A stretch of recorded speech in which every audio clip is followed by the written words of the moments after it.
Enlightened. Enlightened in more ways than one. Let's jump into Altheia. This is a Dare Drop acquired game, and we do have some Dare Drop challenges that we're working towards.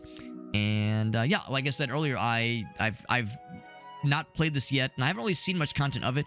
I've heard mostly good things, but I've seen some reviews on Steam speaking ill of some bugs and some weird oddities about the game. So we'll see. We'll see, but I'm excited to try it out. I've been keeping an eye on this game even before it was on Dare Drop, even before it came out. I do love a good action RPG. So, I think that was what first drew me to it. Oh, they look like the little dudes you can add to your cult in Worship, the game we played last week. Little spirits, I'm guessing. Cool art style. Yeah, that was I think the first thing that grabbed me when I first saw this game. Cool art style, but also the action RPG aspect. Did it wiggle right up? I would sure hope so.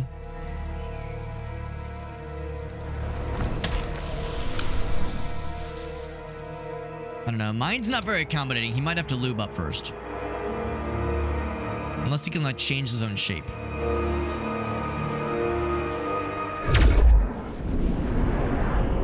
I'm gonna assume that's bad.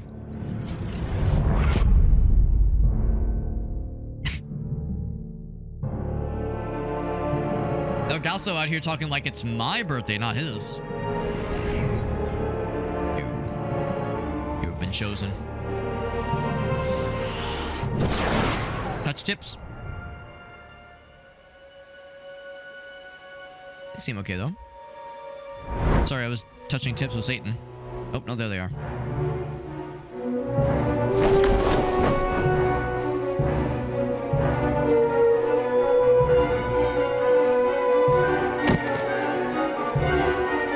We touch tips. The contract... Oh, the tip is even longer now. Oh, God. Uh-oh.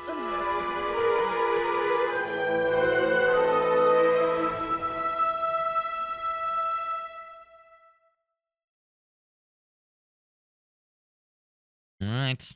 That's a prologue, then.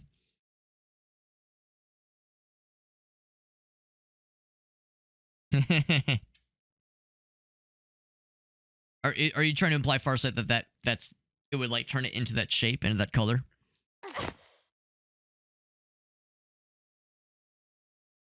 Heard a noise for a second there. It didn't crash, did it? I'll give it a sec. Oh, okay, there we go. It was clearly like you saw it, like it loaded something. It kind of swished around a little. We got different hair.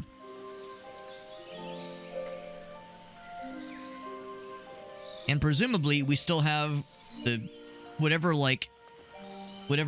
interaction we had with like Purple Satan Man. Presumably we still have that. Alright, the camera moves very slowly. I'm gonna see if I can up the sensitivity of the camera. Camera movements. Camera controller. Now there is mouse keyboard controls. They really, like, on multiple places we're recommending gamepad. So I'll stick with gamepad for now. But yeah, when the chips are down, I usually do prefer mouse keyboard.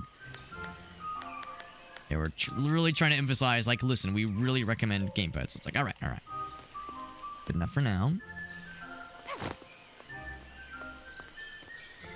So, go visit Azal. I better not be late. Oh. Azal must be waiting for me. Voiceovers now. Let's see. I'm like pressing some buttons, seeing what does what. So no jump. Although you can like, kind of like, you can like physics onto things. Let's see, can I phase through the wall in the first room? Probably not. Probably not. I probably couldn't like no clip. As fun as that would be. I'm gonna go outside, but first, what's up here? Just relentless. That would be brutal. That would be brutal. Oop, I can see inside. Can I see inside my head? I want to see what my brain looks like. There we go. There we go. There we go. There we go. Yeah, I like in games like this you get like the ping pong ball thing with the eyes. I like the yeah. I like that shit. I like that shit. I like the ping pong ball shit. There we go. See, where I come from, Augusta, we call that prairie dogging. When the head's poking out like that.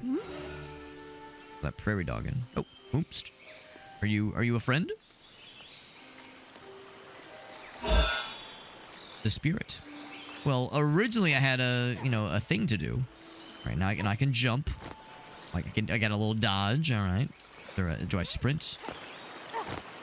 Oh, it's one of those. Okay, just like Night Rain. Well, I had an objective, or I guess I still have a objective, just a different one. Hello, spirit fella. Seems to be taking me to a Zal. Is that part of my training? He's the little friends. Hello, friends. I can't talk to you guys, can I? Nor can I inflict violence. Probably for the best.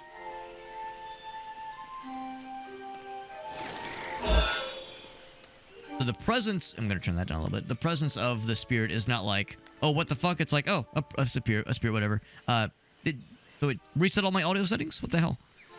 I think it was like...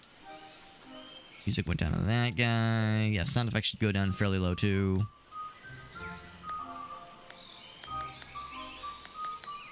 Want to make sure it takes. What this? Pull. Oh, yes. Oh, and then I have to pull it with the control stick. Nice little detail. I need another switch. Unless, do you want to help me? Do you want to do the thing for me? He's just staring at me. He's just mocking me.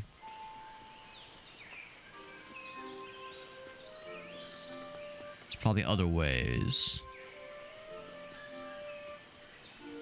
For one thing, okay, good. Nice little fall down into an endless pit kind of situation there. Could be.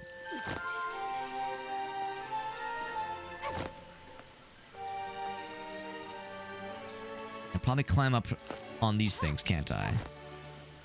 The way that it's got like that little like, it's kind of got the gamer paint, kind of, sort of. I was gonna say, it looks like the kind of thing that it might let me grab onto. I get to jump up on that guy.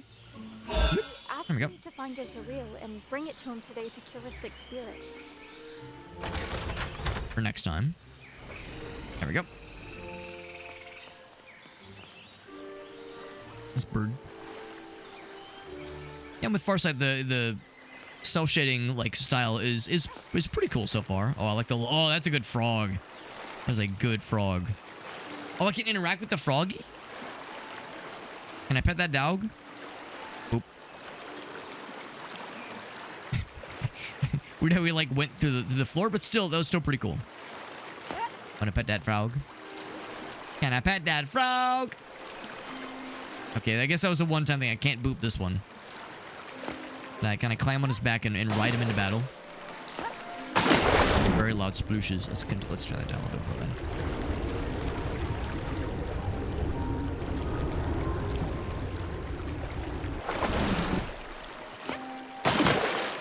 Sploosh. I guess the spirits went over this way. Oh, is that the person? It is a person. It is the person. Is it Lily or Lily?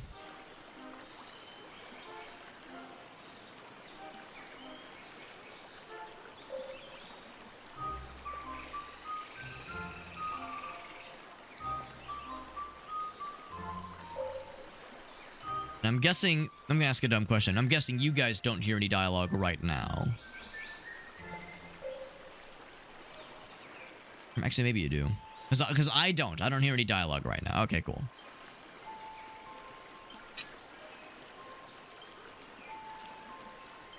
Okay, good. Because, you know, I sometimes have that weird thing with my audio setup where some games don't always handle surround sound speakers very well, and sometimes dialogue specifically doesn't go to me, but does go to the rest of the stream. This is a bad omen. There we go. I can hear that. What do you mean by that? Got the purple hand. The forest is unquiet. What could it be? Maybe something happened to the sap. What should we do now? I don't know. But get ready. Something is about to happen.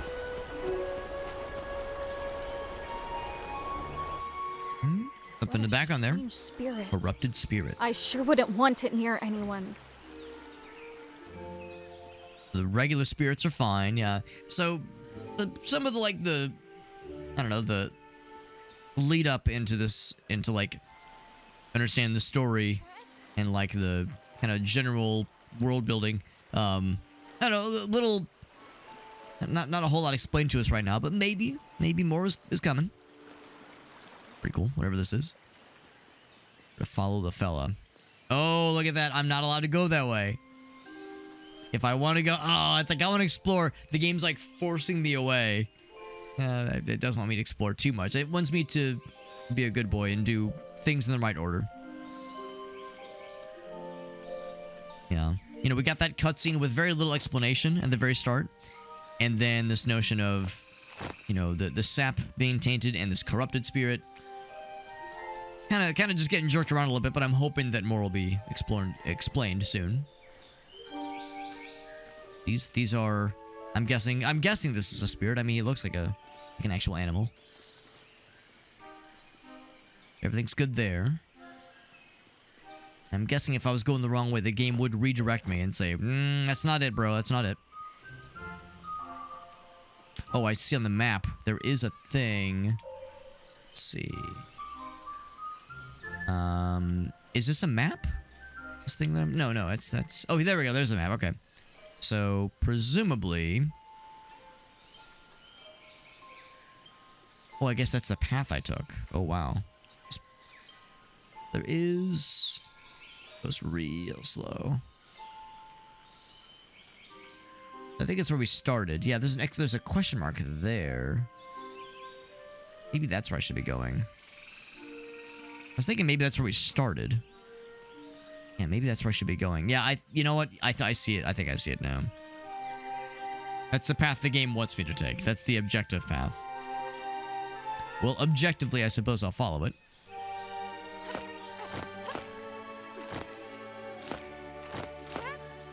It seems like one of those games where you really shouldn't just like stare at the map the whole time when it comes to like trying to navigate. Exploration, I'm sure, is a big part of the game. But at least in this intro section, like I said, I'll be a good boy. What this? Be the thing I can climb on? Yes. There we go. I remember Mom would take me through here sometimes. Said it made for a good shortcut.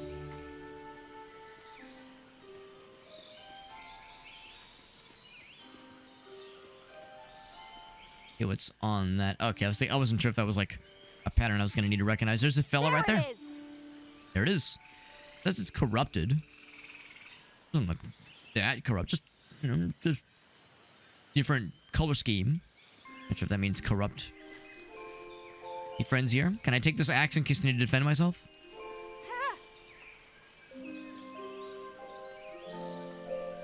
Right now we're in... Oh, there he is. He's up there. Right now we're in non-fighting stuff mode. Jump up on this thing then. Oop. There we go. Can I do like the diagonal thing? Yeah. There's no stamina bar. No stamina bar, so already it's not a Dark Souls game. Not a Souls-like. Instant disqualification, not a Souls-like. Which is fine. It doesn't need to be a Souls-like. No, it's like I'm mostly meaning when I say that. Because I know there's people that are like... They kind of hope, either want or expect every game of this kind of persuasion to kind of bring that kind of Souls-like energy to the table. Let's actually run back. I need to... There we go. Whoop. I can make that right. Whoop. There we go. How would speedrunners handle it? Oh, well, that's a good question, Ogasso.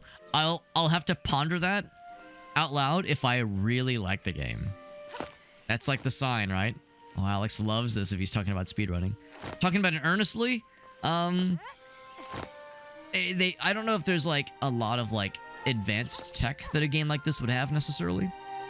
Like sometimes well, actually what I will say is earlier when I was like fucking around jumping on the furniture and there was like some wobbliness to the physics and like where the game was trying to resolve not wanting me to jump on, oh my. Prepare the sword.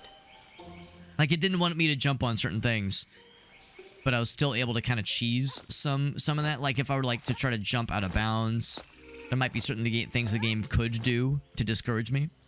So yeah, that's the kind of thing that speedrunners can sometimes exploit. Like, you know, like not necessarily clip out of bounds, but like do some kind of like weird, goofy tech to like exploit a thing the game doesn't want you to do, to give you a speed boost, or yeah, skip a cutscene, you know, that kind of stuff. Be a little puzzle. Take a look up here. What's this guy? I'll take it. Ball. It must be heavy. Yeah, it's a heavy, dense little ball. So it'll be okay, cool. Right here. Use it as a platform then.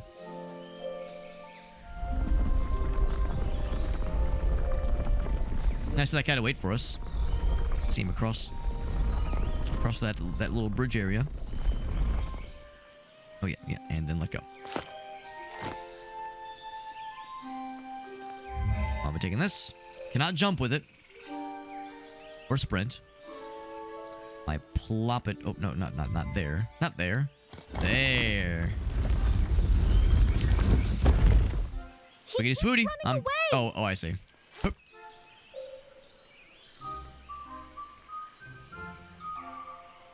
How do you think he got across without this kind of deal? Oh, can I jump from there?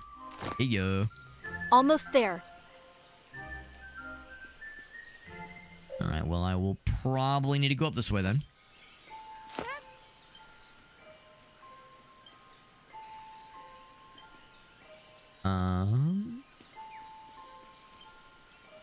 Or maybe I'm wrong. Maybe I can just make this jump. Oh, I can just jump from here. Okay, there we go.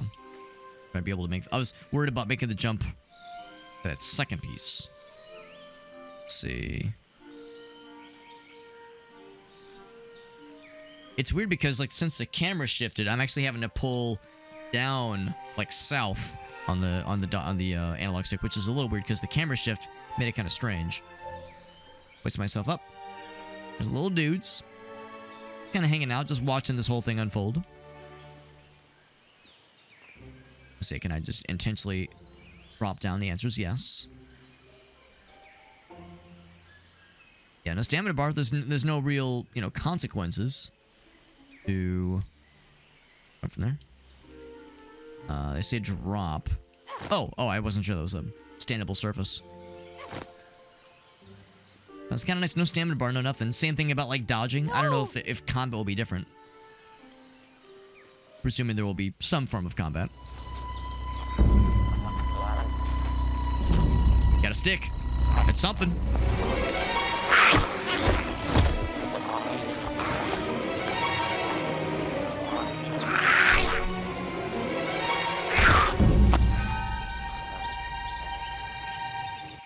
Looks like that's my answer. We have roll. So we can lock on. So they do telegraph their moves pretty well. Music got very loud suddenly. Our first kill. What's this? My first kill boner? Is that what this is? Word. Mom. Has a scabbard and everything. Alright, so yeah, I don't know why music got so loud there. Like, this music is very tranquil and nice. And that got a little bit explosive-y.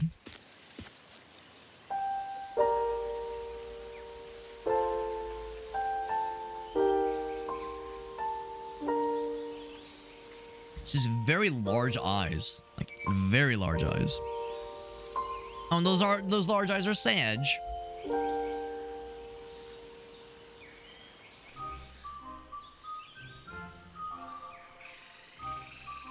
Suppose that's the person's grave from the prologue. A professional log. Dramatic deafening. And we already did see the volume status got reset from the main menu into the main game. So it's possible that, yeah, sometimes it just kind of, you know, does its own thing. Okay, noises. The site of the explosion.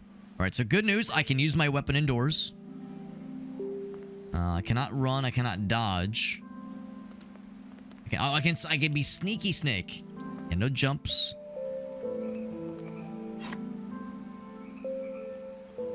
Side of the explosion. All right, so you know, I do want to explore.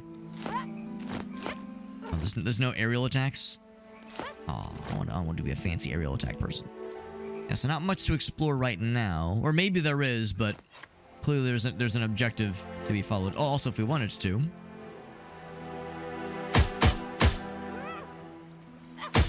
Wanted to like test our metal. No charge attack. I wonder if we can eventually get like other like combat abilities in some way. There'll be ranged things. I guess we'll find out.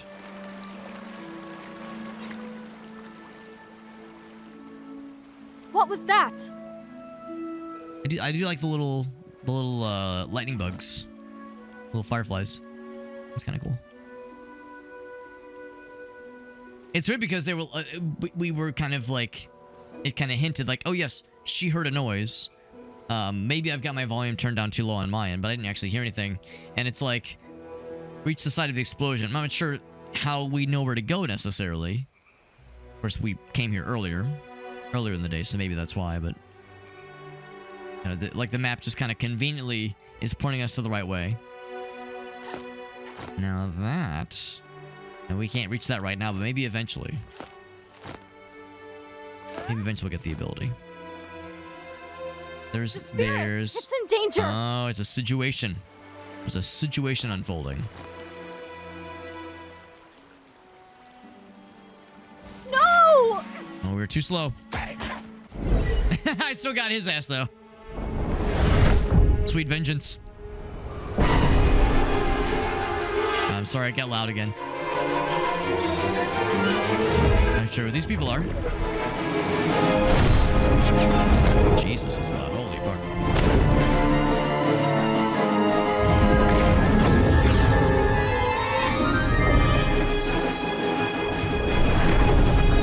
Give him the finger. Oh.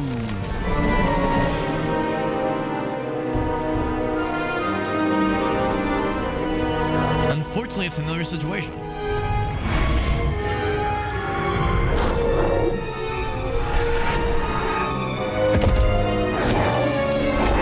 Oh, he transformed into this thing. Interesting.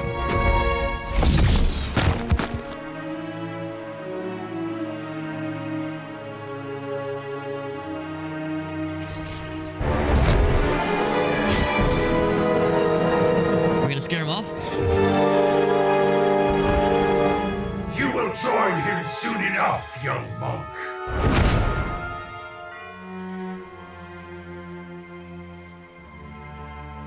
Monk, are you okay? Sadi. What? Sadi. My name is Sadi. Don't move. I'm taking you to a safe place. The voice acting volume is like accurate, but yeah. Like the music and sound effects are popping off in the cutscenes specifically.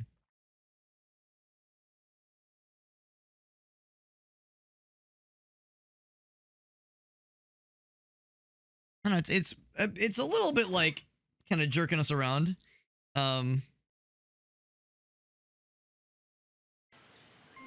Willing to kind of see where it's going though, as far as once things get going properly. Because we're still kind of in these intro areas. Sadi's waiting out. Maybe I need to turn like that down way down. Outside. He said he wanted to talk about something. Better see what that's about. Kind of curious if there's like any like okay, I was gonna say, yeah, if there'd be like anything different about our living situation. Now that we've presumably taken on a roommate. But yeah, we're just kind of going from like one scene to the next. You know, some like time skips and not a whole lot of Thank you, other Lily. I fully recovered. bits of info in We between. should go now. We? Who's we? Us, of course. Lily, we have to stop Aferi. Then go by yourself. You don't need Was me. that the evil fella? I can't. I need your help. For centuries, monks and guardians have protected these lands together. Lily, this is our responsibility. You mean your responsibility. I don't have any duty. I'm not a guardian. I'm not about Everyone to has die duty like after you my eat, mother. you know, usually a day or two later. I see. Then please, take me to the monastery. That's the only thing I ask of you. Once we get there, you'll be free to go. Fine, I'll take you there. But after that, you're on your own. We And that's our better objective. learn All right, how to cool. cooperate Learn how to before fight. leaving. Do we have to? I like to think we've already more or reach less the proven monastery. ourselves. I got it. Come on, let's try it. What do I need to do? Let's practice with that mannequin. Oh, that's cool.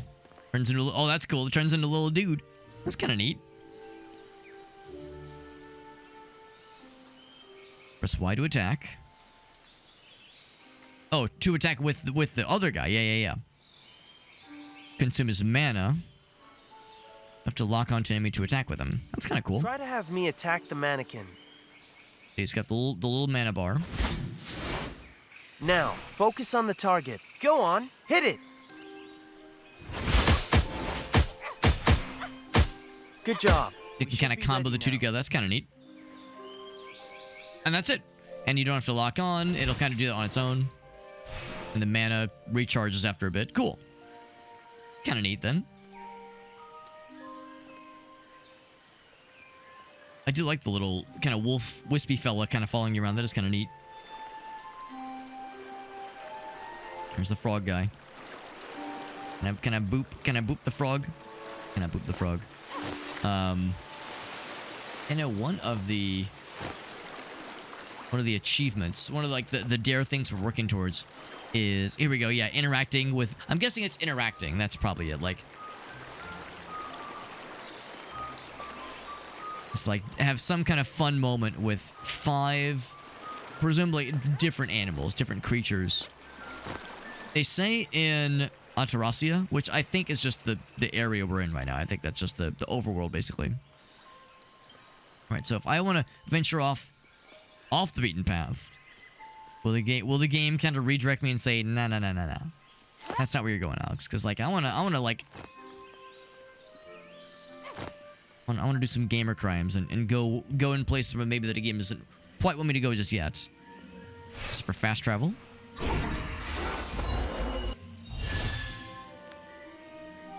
That's kind of cool.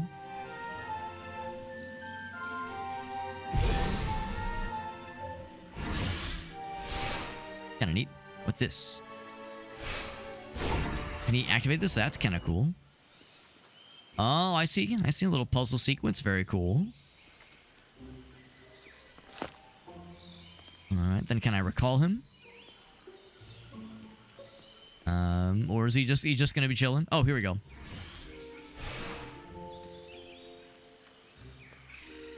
Or how far I'd be able to go before he would be, the game would be like, aren't you forgetting something? Or someone?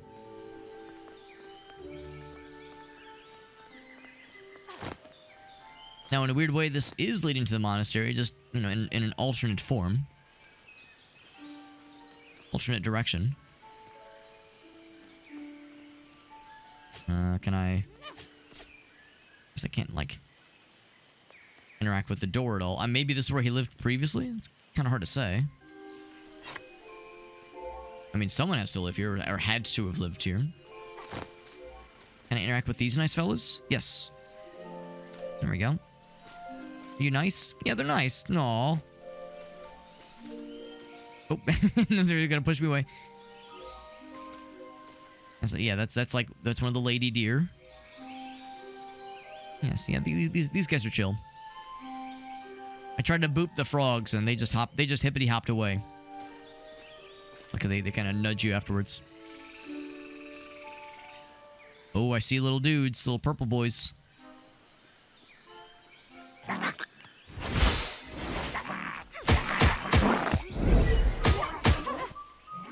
Finish him.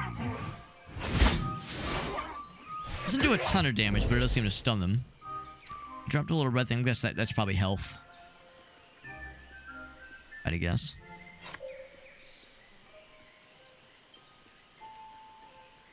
There's a little thing we used to climb up earlier.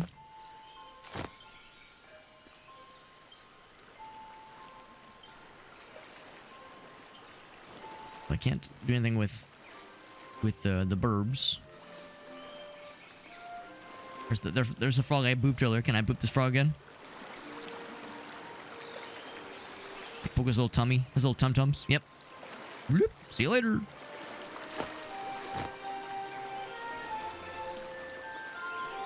I'm trying to watch out for other wildlife interactions.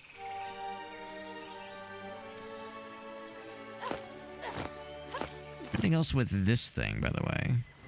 Pedestal seems significant, but nah, I guess it's just there for show at this point. It served its purpose. These things.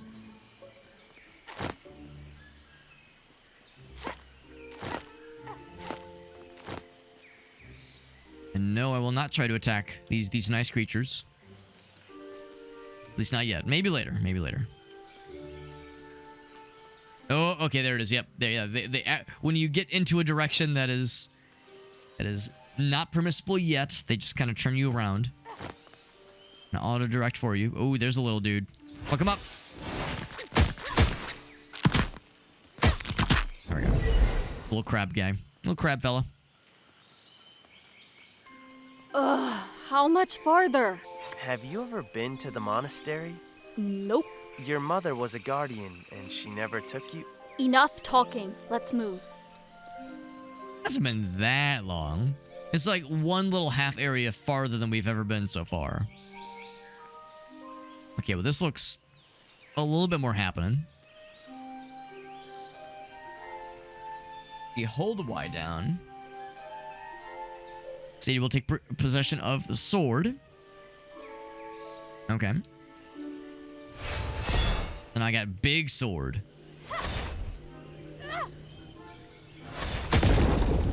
Yep. The same kind of thing there. It takes some time to get the juice back. There's a stealth option, I guess. Like a button to kind of go into crouch mode.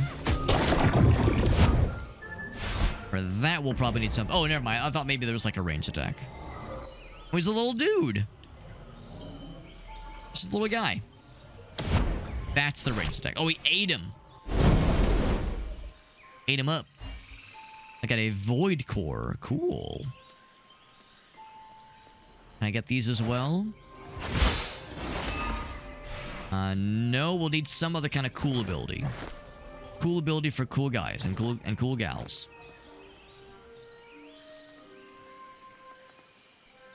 There's another, like, serpent thing inside the door. That does look really Who's cool. there? Let's get closer, Lily. I have a feeling I know who that is.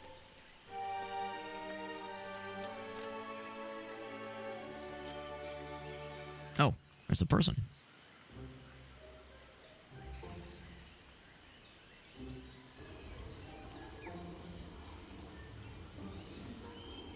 Like your little glasses. What? How's it going? Camille.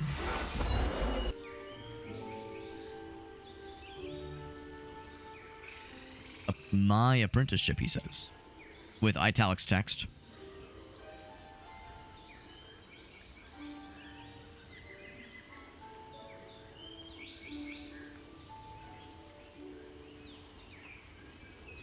So that's the sap then, okay.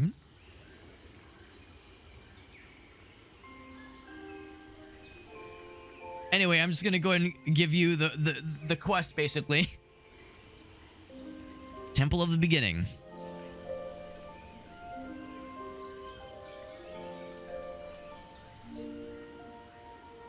Like the first trial.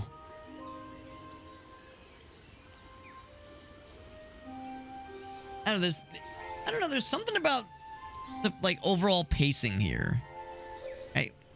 Like, something feels kind of off with this, with like the way we're kind of being led around. I mean, on the one hand, I kind of, it's nice that the game isn't really pussyfooting too much and we're just kind of jumping right into things.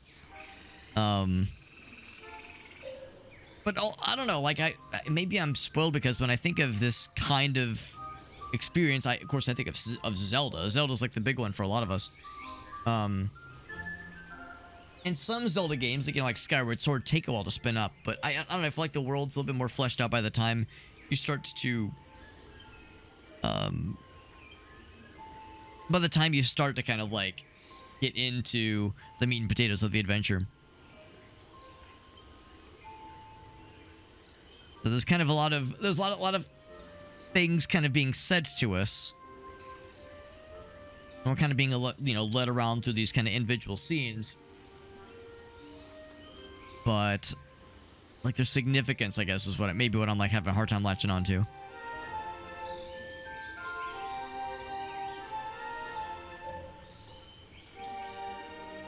There's another apprentice.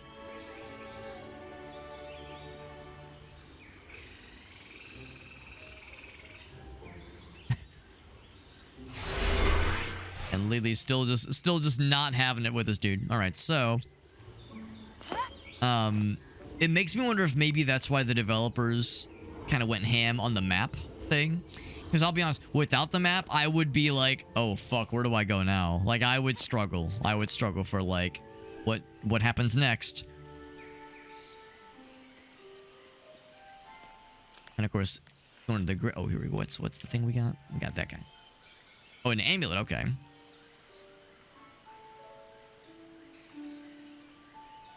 I guess that's what we're able to use to like use his like spirit along with our abilities. Yes, if we want to see the greater view of things and see where we're ultimately heading. A question mark thingy over on where we came from. It's a little bit strange. And so we got a bit of some walking to do. And of course, can't do anything with that just yet. That sort of implies that yeah, there are more abilities. We'll see. What's your deal? Yeah. What's that little guy's deal? I did see him earlier, hiding behind I think the other tree, just being a little creeper man's.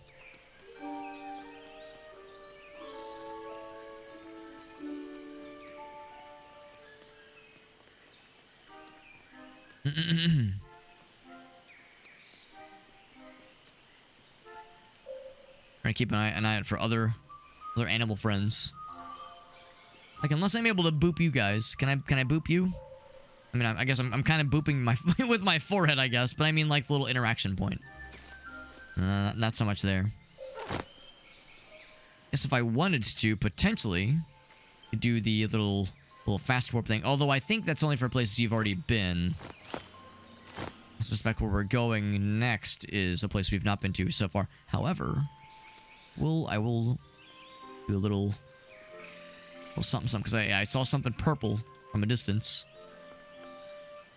There's also something on the map that's like it looks like an anvil, like a little orange anvil icon. I can't just jump over this, can I? Oh, invisible walls. Yep. Not terribly surprised. Invisible walls, a classic.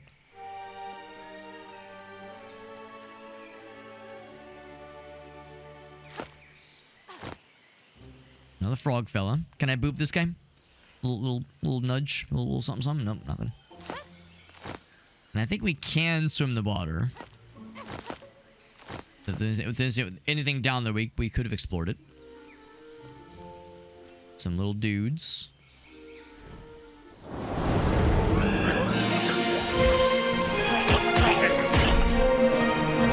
If this is illegal, dude coming here a little bit earlier. Oh, he's real sad. Oh, I could have finished it.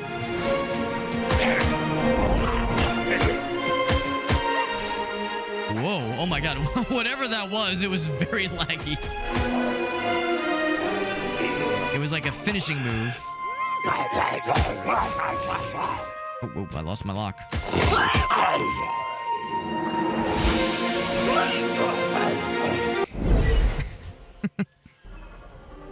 Interesting, yeah.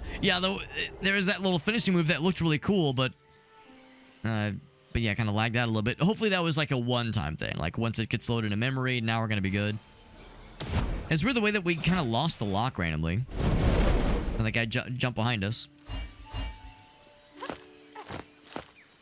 We either got a second void core or 2 more void cores. Let's see, what can I do with this? I want to put it onto another pedestal. Can I like...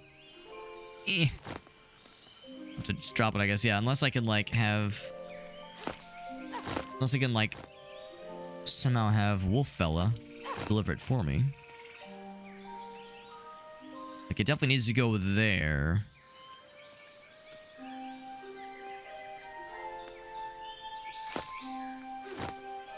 Oh, all I know is I got the core. Presumably that's, I don't know, maybe like an upgrade material or something. Let's just head back, but... Oh, there's the swimming. Yeah, I don't know, I definitely don't dislike the game. I have a feeling probably once we get into the temples and the more... Yeah, the more like adventurous parts of the game, it'll probably pick up a little bit.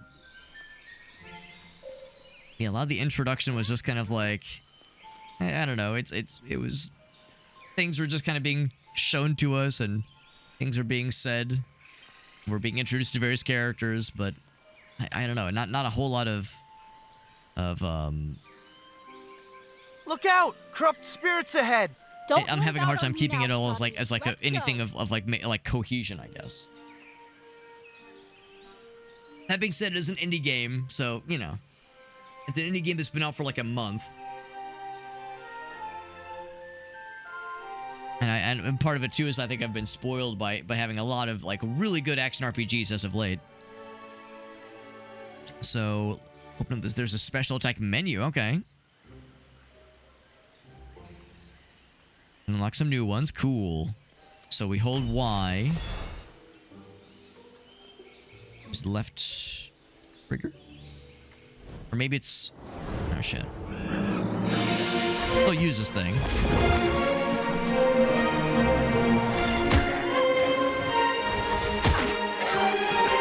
Yeah, so yeah, now the stamina use is a little bit more...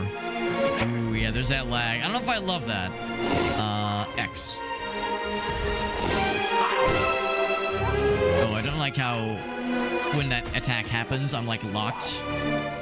I'm like animation locked, and he was able to smack me out of the animation.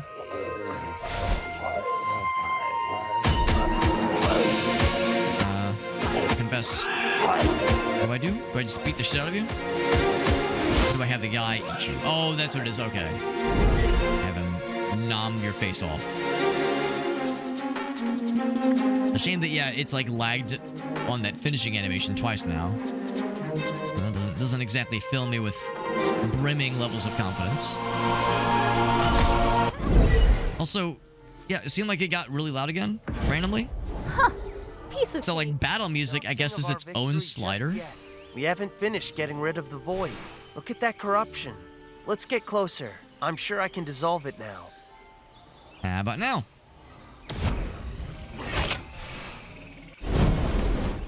That's not so bad. Is there like an overall audio slider? No, just music. Yeah, music ambience. So I guess what's gonna happen is that it just means that battle music audio levels will just be a little bit higher. So just kind of a mild annoyance.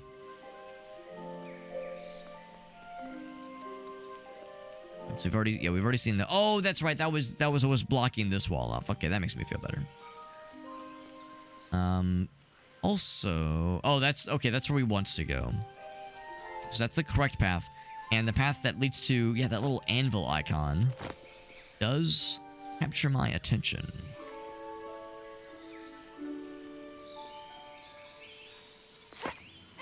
Oh. Alright, so...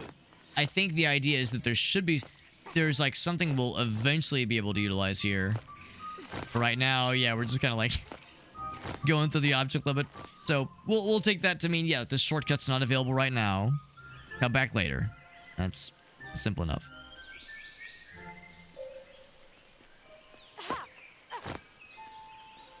Yeah, what was the game we played a month or so ago? There was like an action RPG.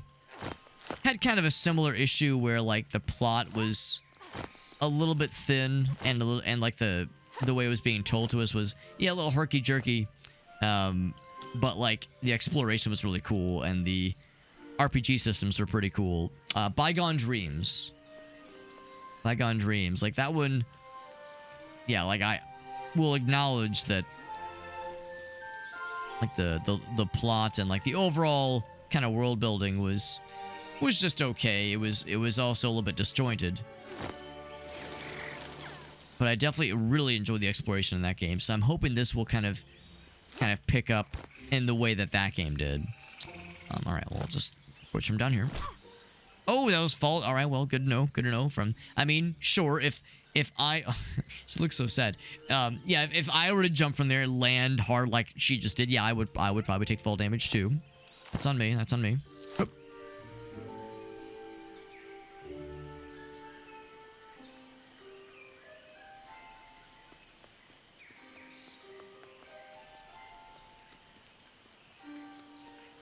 Whoa, so we'll have to use our... an automata. This must have been sitting here since the first war. We might be able to make use of it if we free it from the void. Big robot fella. Well, so you hold Y. Big sword. The thing is, like, once you do a bunch of big sword combat shenanigans... Can I just fuck him up? No, I cannot. So I guess, yeah, we'll test there. It, like, reverts, doesn't it? Yeah, it reverts back to regular sword.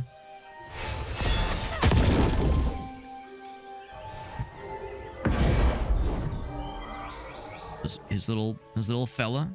His little dude is exposed. Let's open up the robot. I need to get closer to use the automata.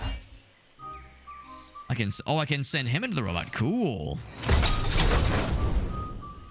Now, do I get to control him as a giant robot? Lily, get on the automata's hand.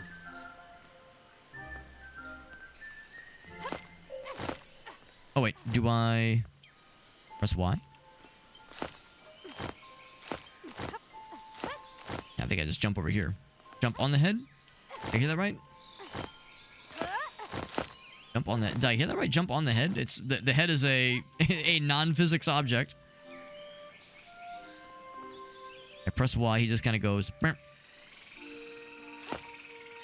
Jump on the head. I can recall him back.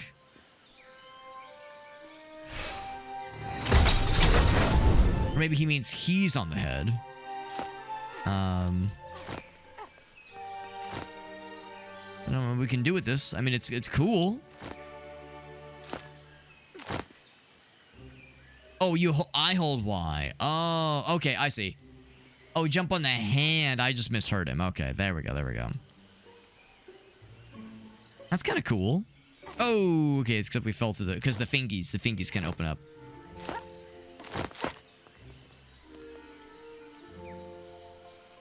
There we go. And I'll recall him. There we go. Yo, what's up, Fiend? Yeah, it's the, I don't know. I mean, I like to think it's not a... I hope this is not the case, but I will confess, when I first heard some of the voice acting, I was like, oh, I hope this is not like an AI voice acting situation. Well done, Lily. Like, I don't want to, like, just jump to that as the assumption every time.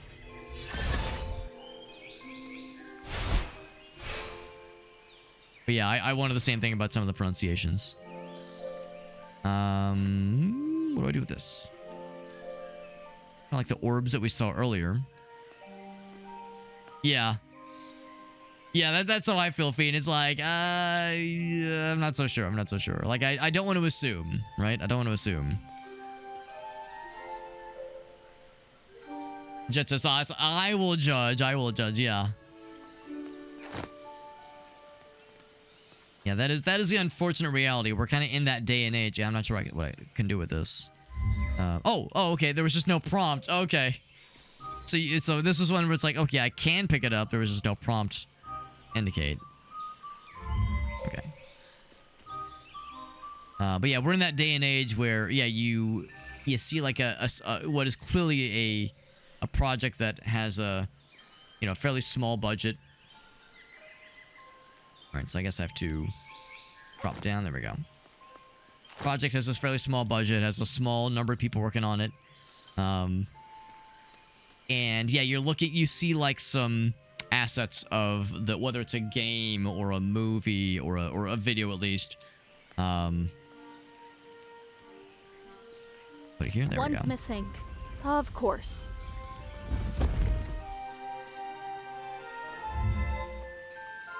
Yeah, you're like, you hear some of the music, you hear some of the voice acting, or you see some of the imagery, and you kind of squint a little bit, and you're like, I can't actually tell. Like, was this just an artist that maybe doesn't have a very refined technique, or is it AI generated? And you don't want to assume, because like that's kind of it's like a shitty thing to just like immediately accuse that of somebody with no, you know, real. Think we'll find someone at the guild who can help? I don't know. Kimio said With no that the real void like has divided proper our consideration. world. Reaching the other part. Like sometimes, yeah, you look at like a almost impossible.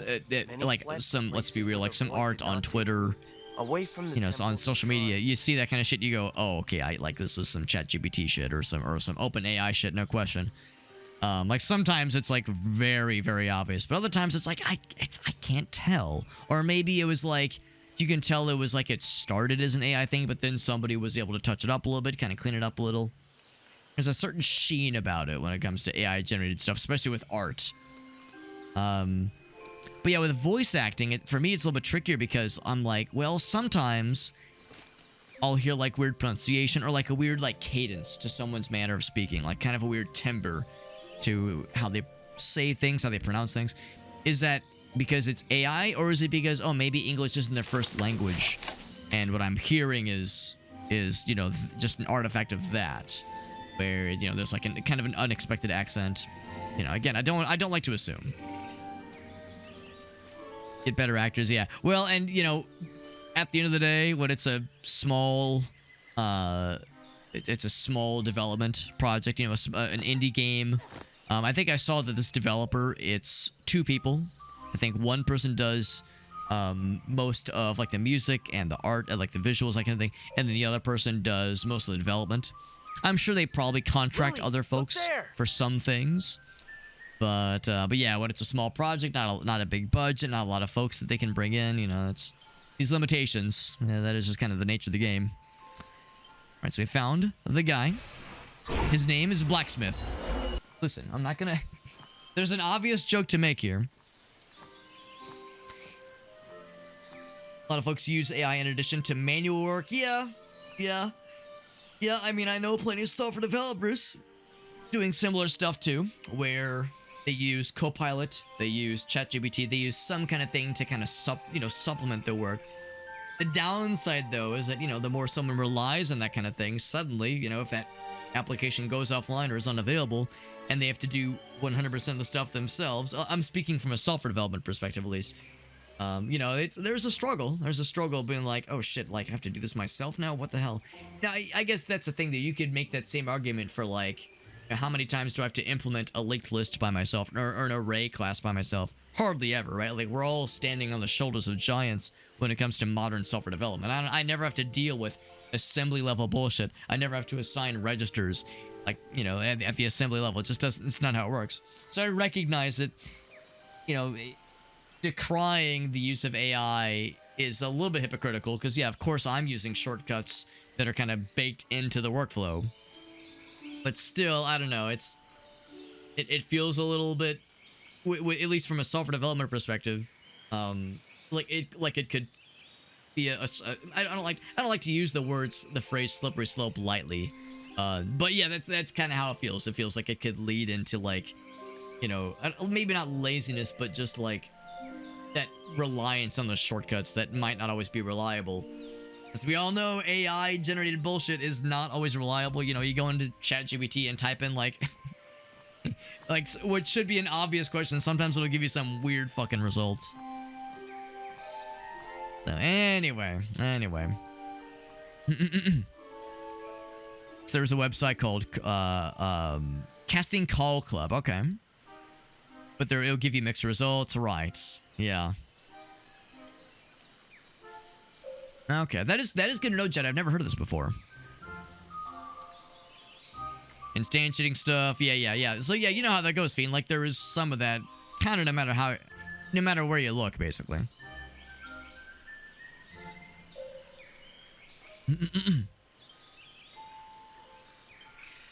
So that's like, so those are the main ways that you get like human voice actors.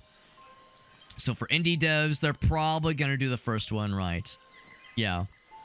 Folks want to do it for free, right? Just to build up the resume, and who can blame them? I mean, you gotta start somewhere, right?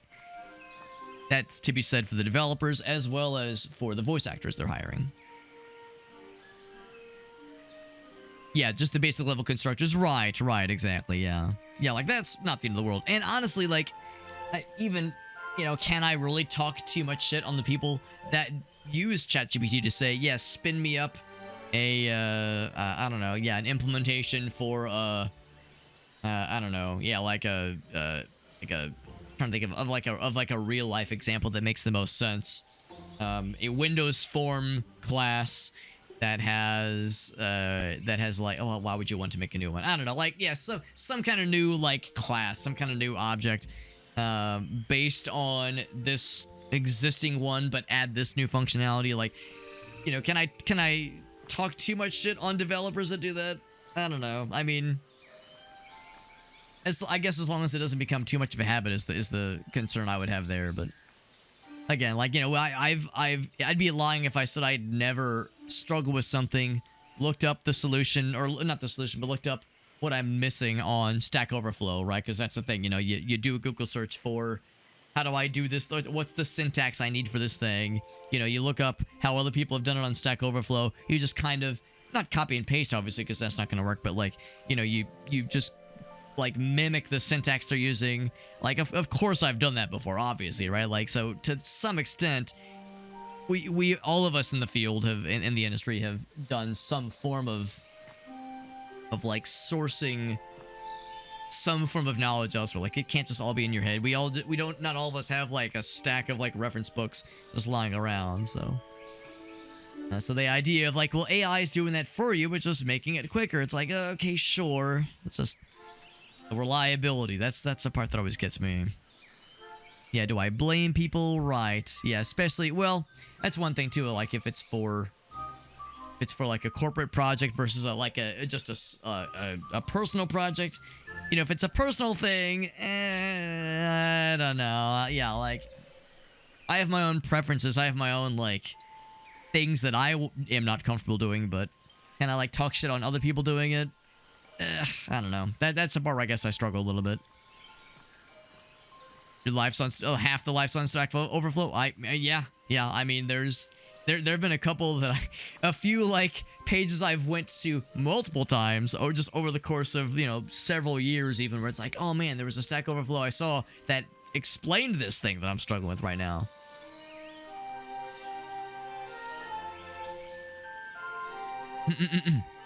Is it an evolution of Wolf from Alpha? Oh man, I don't miss those days. I don't miss the days of like MATLAB and stuff like that in college. I do not miss those days.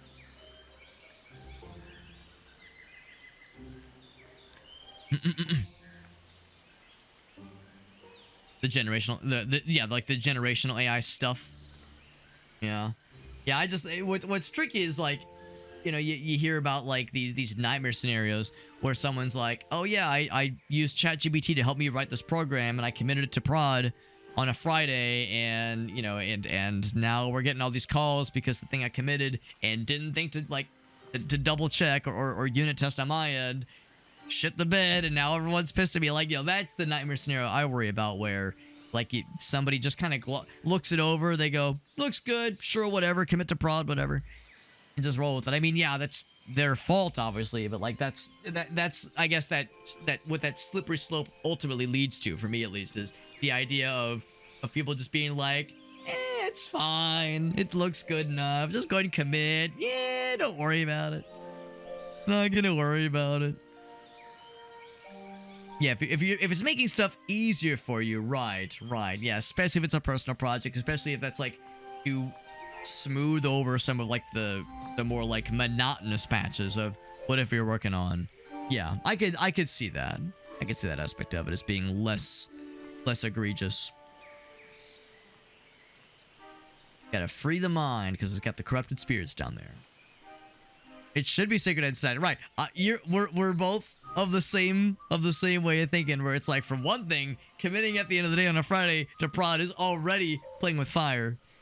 Like, obviously the example I'm using there is a very extreme one, obviously, but just like, to me that's like what this notion of, at least from a software development perspective, kind of leads into. It's like it seems like it enables that reality to be more likely, to be more frequent.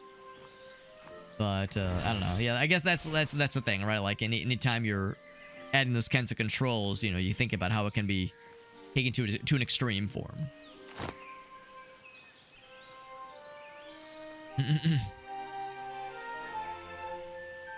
Could have waited for a better. Yeah. Well, if it's, you mentioned, yeah, if you see a senior developer, yeah, you would hope a senior developer would know better. You would hope. That's the mind we need to get into, right? Oh wait, no, on the map it says go that way. Well, I mean, this looks like it. Oh no, this is the temple they were saying, I think. I don't have the goods to get to the temple. They got the corrupted purple. They got that atomic purple. No, that was Nintendo 64. What's the Mountain? Oh god, what's the Mountain Dew at Taco Bell where it's like purple flavored, purple colored? Atomic purple. Well, let's be real. Atomic purple would be a good Taco Bell Mountain Dew flavor as well. Atomic purple. That was the N64. Like the translucent Baja Blast. Yes, it's like a Baja Blast like variant though. It's like Midnight or something. Or maybe we'll just call it grape Kool-Aid. Just call it what it is. It's grape Kool-Aid. I'm gonna make the jump. I'm gonna do it. Up. Oh, I thought there'd be something secret in there. I thought there'd be a secret. Yeah. Jet as a voice actor, I'm sure like the AI generated voice acting stuff is something that has been acutely on your radar, you know, like indie game, and there's like a certain like cadence to the voice, and you're like, wait a goddamn second. Or you're like watching a YouTube video or a TikTok video. Oh my god, TikTok, that's the worst kind of. That's probably the worst offender, honestly. Yeah, you're watching a TikTok video or like an Instagram reel, and it's like, wait a second here. I know what's going on here. This is not the soul of a human I'm hearing right now.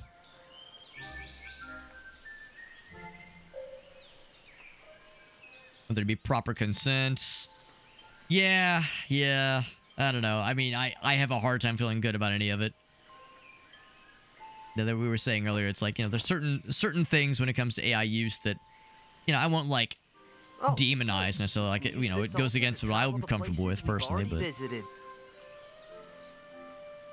there's a travel right for fast traveling. Yeah, there's that aspect of it.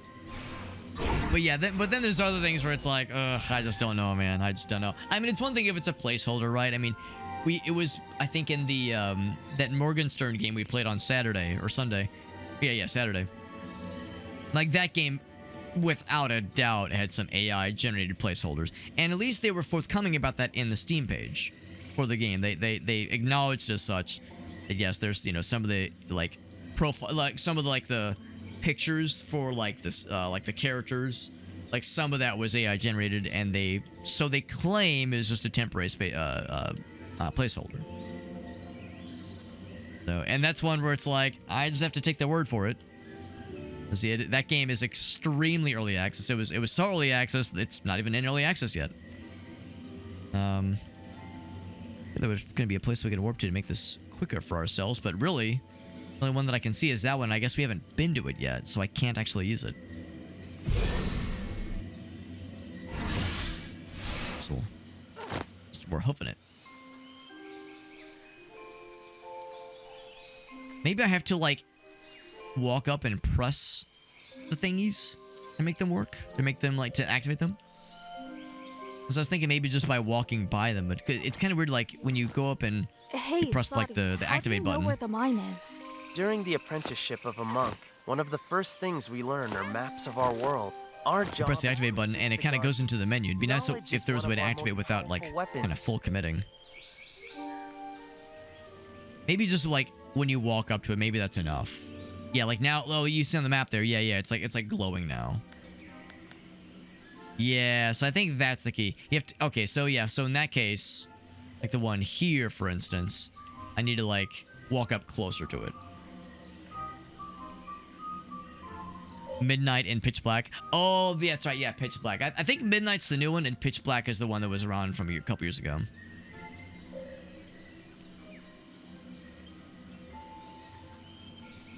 Good senior developers are usually pretty lazy. That's interesting. That's interesting. I mean, the thing is, in my experience, usually if there's a senior developer, usually they're not, like, doing a ton of development themselves, like the coding themselves. Usually they're, like, maybe, like, architecting, like a senior architect. But when it comes to the actual, like, code monkey stuff, like, that's left to, like, the, you know, the like, just the standard developers, I guess. Also, that's an Alias raid. My man doing that cubecast. That game looks very cool. The game looks very cool. I was lurking on you streaming that yesterday, I think. And of course, I hear about this cool new game. Oh, it's already open. Oh, I thought I had to bring the thing there. Don't I feel silly? I thought I had to, like, bring that somewhere. And I feel like a goof. Yeah, anyway, no, I was lurking on you, and I was like, what is this weird ass looking game? And of course, I look it up on Steam. You know, everyone loves it, obviously. Overwhelmingly positive. Weird looking ass roguelike. I'm like, all right, I guess I gotta check this thing out, because Alias has a good like sense for when there's like a weird roguelike thing that has like some very good potential. Some good like potential for like really like grinding down a game, getting into a game.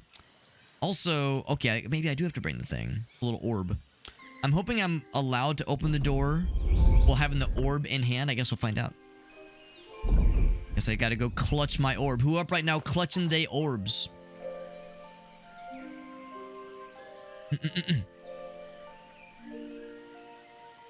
Yeah, there's really no reason to use AI or like play. So I'm with you. Yeah, you're definitely preaching to the choir there. And like Jet pointed out, yeah, you can't open it. I can hold the orb and open it. There we go. Like Jet pointed out, yeah, like there's artists out there who are willing to do things for very low fee, or even better, for free, because, you know, they're really starting out, you know, even if it is just something as a placeholder. There are artists out there that, yeah, that like, you know, they really want to. It's one of those where, no, don't just pay them an exposure, but if they're really early in their artistic career, and they want to get their name out, they want to get their names on credits, you know, build up a resume. I mean, yeah, there are for sure artists that are out there that are, you know, willing to offer very cheap rates, or just straight up, yeah, like, shit, I'll do it for free for you, bro. So that's how we open up these things. Alias, thank you for that raid. We're playing a, what's the name of this game? Altheia. I keep forgetting the second part. The second part of the name. Okay, this is the Wrath of Aferi. The Wrath of Aferi. Just one fairy. And we got it through Dare Drop. To be honest, the game is, I don't know, the story and like the plot and like the overall kind of wait, no, not that one. Put that one. Yeah. Like the overall story and the overall like world building is kind of all over the place. Like I can't get that one. We'll have to come back when we have some other kind of ability. The world building, like the cutscenes, the just kind of how like the pacing for the game, and like the story building is kind of all over the place, and it's a little bit herky jerky. I don't know if I love it. What I am more excited about is like the puzzles and the dungeons. I'm sure, you know, you take a look at a game like this, you go, oh, it's kind of like a Zelda-inspired game. So I'm hoping that once we get into like our first major temple, it'll kind of pick up. Yeah, I don't know. There's kind of like, this game's only been out for a month. It's a small development team. You know, familiar situation right there, right? But there's kind of something missing, and I can't really put my finger on it. But like, yeah, there's something missing with like just the world feeling interesting, but again, we'll wait until like withhold too much judgment until we get into like the real meat and potatoes of what this game's got to throw at us. But anyway, though, yeah, Cubecast. When I was watching Alien stream it, I was like, yeah, this game. I think this game's got the juice. I think Cubecast has got the juice. It looks pretty sick. Your mother, filthy half-guardian that you are. Well, that's not nice. That's mean. Stab him in the face. Oh, he's already got the hole in his chest cavity there. Not the fingies.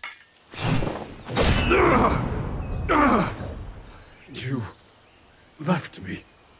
Abandoned me here. Okay, bye. I'm just gonna wander off. Too long. Altheia, your face, your voice, they slipped from me. Impossible.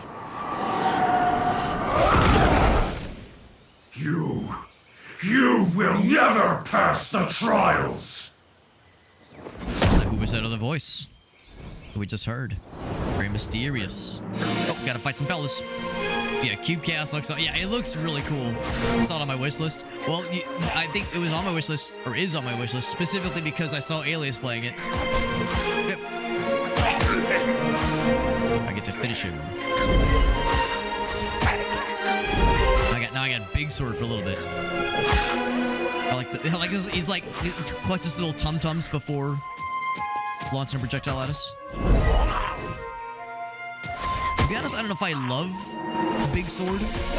Small sword might be a little bit easier. I want to get the perfect dodge, because you get a cool animation when you get a perfect dodge.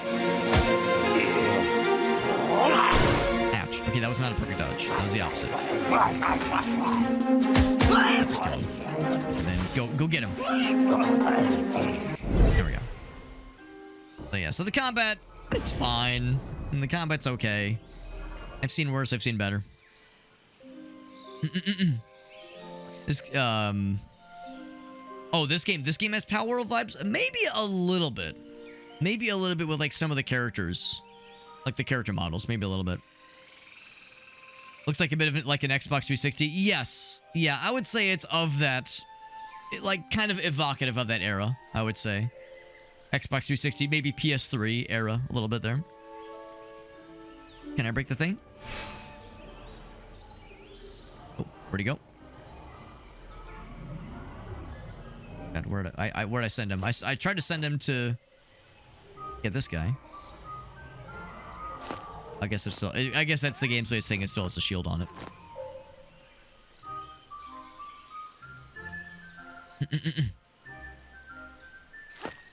Yeah, like I would say that. Yeah, the visuals are pretty solid.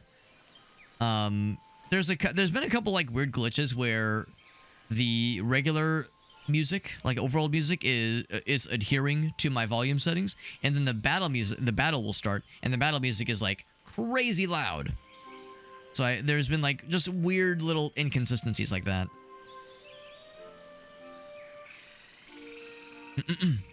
There's a particular person from Bleach. Oh, you mean like the monster we saw there? Because we were talking earlier about the voice acting in this game. I actually feel like that monster guy, his voice acting was actually pretty good. Pretty darn good overall. So... Oh, right button? Right button. What am I right buttoning? Huh. I don't know, I feel like the game wants me to use the wolf power, but it's not reacting. There's something else I should be doing. There's the down on the D-pad to recall him.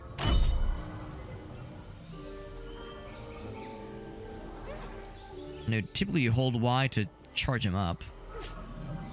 It almost makes me wonder if I've done something wrong, or if I like try to activate the wolf guy and I put him in a weird state, because I can't call him back and I can't. Uh-oh, I might be in trouble here. Because at first I was like, oh, I'll just go back to like the last warp point. But I can't because we got the wall up here. Yeah, I was thinking maybe go back to the last warp and just kind of reset the state, maybe. There's something else I'm not seeing. Yeah, this one's blocked out. How are the controls? The controls are fine, honestly. I think that they're responsive enough. There have been a couple times where we're fighting a bad guy and we do the lock-on. We got the lock-on with the, just with, you know, standard melee combat kind of locking. And then, like, the bad guy will, like, move really quickly suddenly and I'll lose the lock, which is a little bit annoying. So just, like, some moments like that. A little bit concerning. I'm concerned that I don't see the dude floating by me right now. And I'm concerned that... Yeah, it says right button. Do they mean right trigger? Right on the control stick? Hold right button, maybe? Or maybe I go over here? Like there's this little glowing circle-y thing? Maybe that's what they mean. I don't know, man. I don't know. Huh. Let's restore last checkpoint. Let's see what happens. Maybe I missed something. Maybe I missed something. The voice acting was pretty good. Yeah, the scene where we had the demon dude, like, his voice acting was pretty good. The other two protagonists, just okay. Kena, yes, that game looks awesome. We got a warthog fella. So this was back here where we first met the blacksmith. So, okay, so it shouldn't take too long to get back there. Yeah, entirely possible that, I don't know, maybe I missed something, or maybe there was something in the cutscene. I'll confess, I wasn't paying the best attention. Maybe there was something in the cutscene that I shouldn't have missed, that I neglected to pay attention to. Would not be the first time a streamer has, you know, or a YouTuber or a content creator has talked over a cutscene or over a bit of exposition that ended up being important in some way. It's not something I can claim I've never done before. So let's try again and see what's going on there.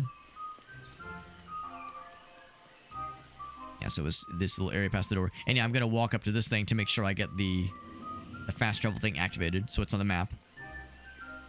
Yeah, Kena, that game looks fantastic. I have seen that one. That's a good one. Well, I've not played it, but it looks incredible. Looks like the orb has already been placed. Yeah, the orb is still there. Okay, that's good. Weird that it made that, save that as the checkpoint. A little bit unusual. I've had a couple friends tell me, Alex, I use your Steam wishlist to like inform what are interesting games that I should like look into. Which is very flattering, but honestly, whenever people tell me that, what they don't know is I'm using people like Alias to keep up with, yeah, games that are like, you know, not the obvious games. Because everybody knows Borderlands 4 just came out. Everyone knows about fucking Elden Ring. You know, everyone knows about like the popular games that all the gamers are playing. But like, what are like the well-hidden gems that more people ought to know about? Or maybe, oh, camera, there we go. Or maybe even gems that are not for everybody. Like, you know, I guess Cube Chaos, because it has like such a high review rating on Steam, like maybe that's a fairly obvious one. But yeah, some games it's like, oh no, this is not for everybody. But it is for people like Alias, and at least by some extension, for people like me. So yeah, whenever I see Alias streaming something that I've never heard of, Cleanfall is another good example of that. Cleanfall, perfect example of like some real freak shit that is not for everybody. When I saw that, I was like, ooh, this one might also have the juice. So let's see. We've already seen this cutscene.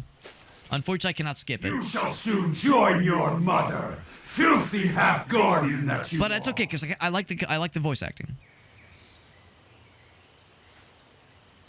Sounds like Pius from Eternal Darkness.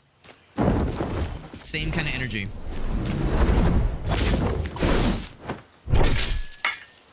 The skeletonified Pius. You left me. But then he turns into a nice fella. Abandoned me here. I have wandered alone for too long. Altheia, your face, your voice, they slipped from me. And then he gets angry again. Possible.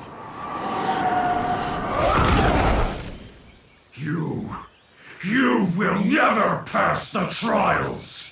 But we lost the subtitles. What does half guardian mean? That is a very good question. Good questions indeed. Here's my chance to try to get that perfect dodge. Oh, like that? Yeah, cool cartwheel. So cool. Yep, lag. I don't know why it does that sometimes. Sometimes the finishing animation is flawless. Others, it's like, oh dear God, hold my beer. Yeah, it's you know, we've all played games like this where the first time you do a thing, it has to load something into memory and it lags a little bit. Like, that is how it goes sometimes. But with this one, it's a little bit inconsistent. Like, sometimes there's no lag. Other times it's like, oh dear God, yeah, hold my goddamn beer. Oh, left trigger? Oh, X, there we go. But then after that, yeah, it just ends. Right, so it reveals the barrier thing. And that's why I was thinking the wolf fella should be able to get it. Because I used the wolf fella to get the health thingy. So let's approach this very deliberately. Maybe it was one of those where I was in like the wrong place. Like maybe I was too far away.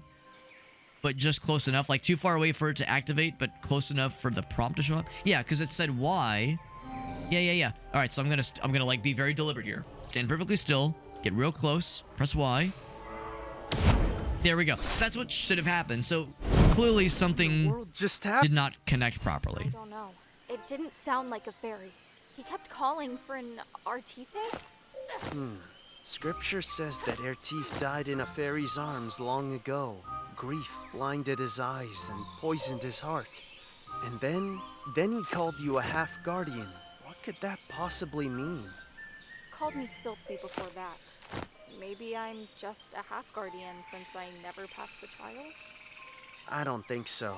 The way he said those words betrayed hate. He meant something with them.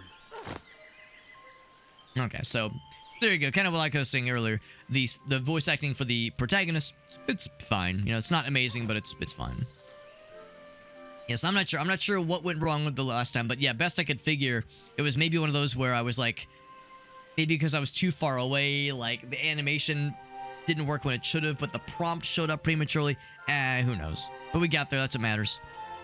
And then we go into... Oh, yeah, to hold it. There we go. Going into the mine. So our first real dungeon. Noita would benefit from some... Yeah, I could see that. I know there are mods that try to fill that gap in some way, but yeah, honestly, you're not right, Ren. You're not wrong, Ren, because especially like when you get mad, when you get got, right? When you get killed, it's like there are times where yeah, you're like going frame by frame on the replay. You're like, shit, what was that exactly? So having it be a little bit more descriptive would be helpful. I like how that looks, the little crows and the little holes in the wall. That's actually kind of a cool look. Cool aesthetic. I like that. That's a cool look. Little fellas. So it's time for dinner. Yeah. No, I know that it is late for Alias. Thank you for that raid, man. I wasn't lying. The void has completely... If Alias would have gone on a little bit longer, I would have gotten to raid him. And that's not very often I get to raid Alias. He's usually a lot more responsible than I am. If we want the blacksmith to tell us how to find the former keeper's apprentice. Not being much of a late night weirdo as I am. Looks like the That's what I would like to do. The gate. Maybe freeing the mine won't be as easy as we thought. What I want to do is use him as the sword fella, unless maybe this is the game's way of saying I can't. Oh, I can just use regular sword. I thought I had to use like the fancy sword for some reason.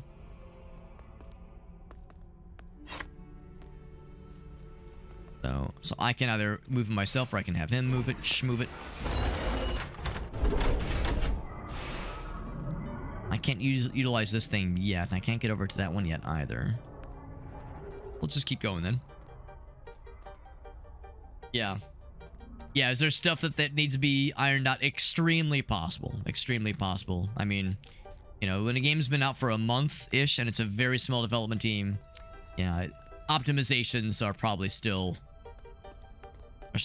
needed. Additional optimizations.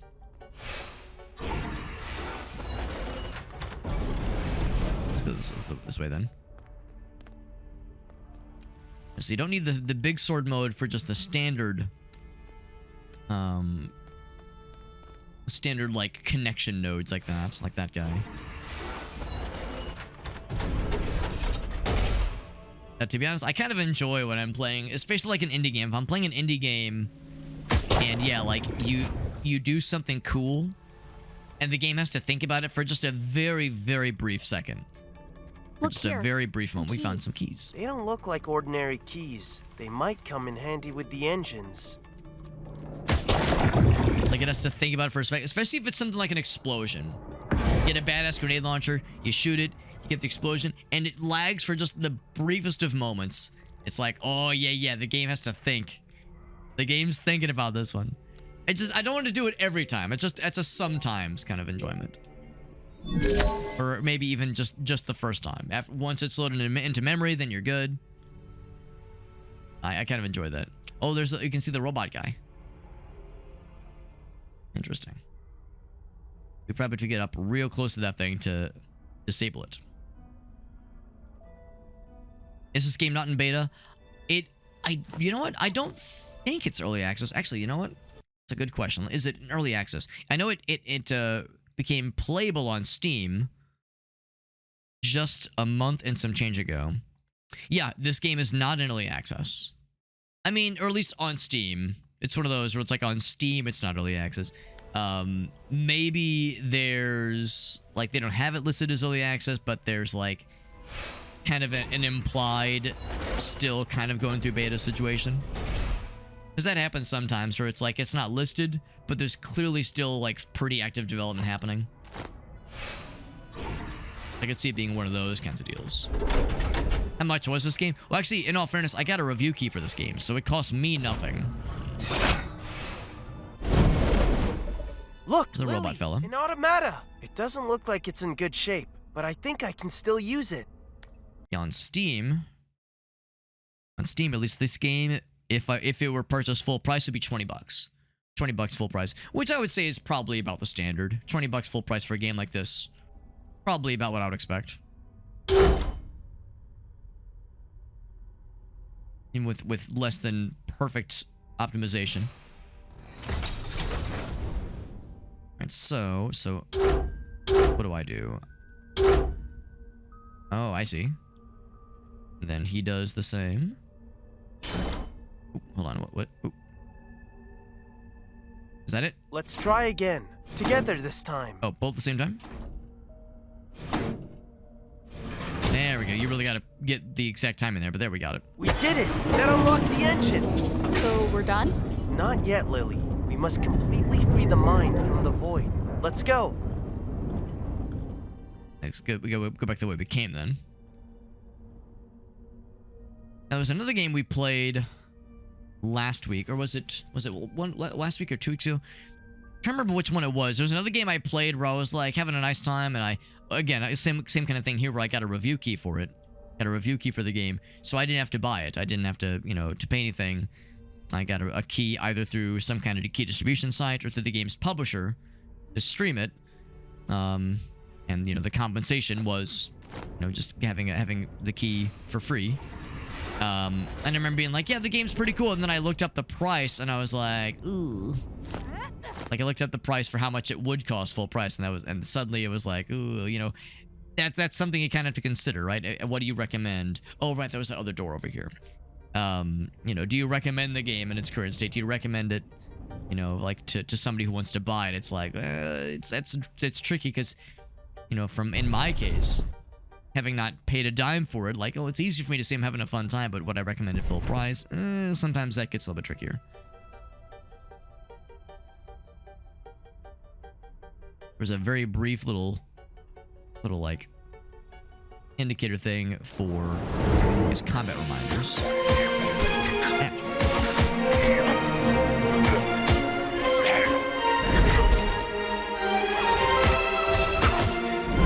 Got his ass. I'll go ahead and have you snag that guy so I can get some health. There we go. I think there's more dudes over here. Yeah, just two more dudes.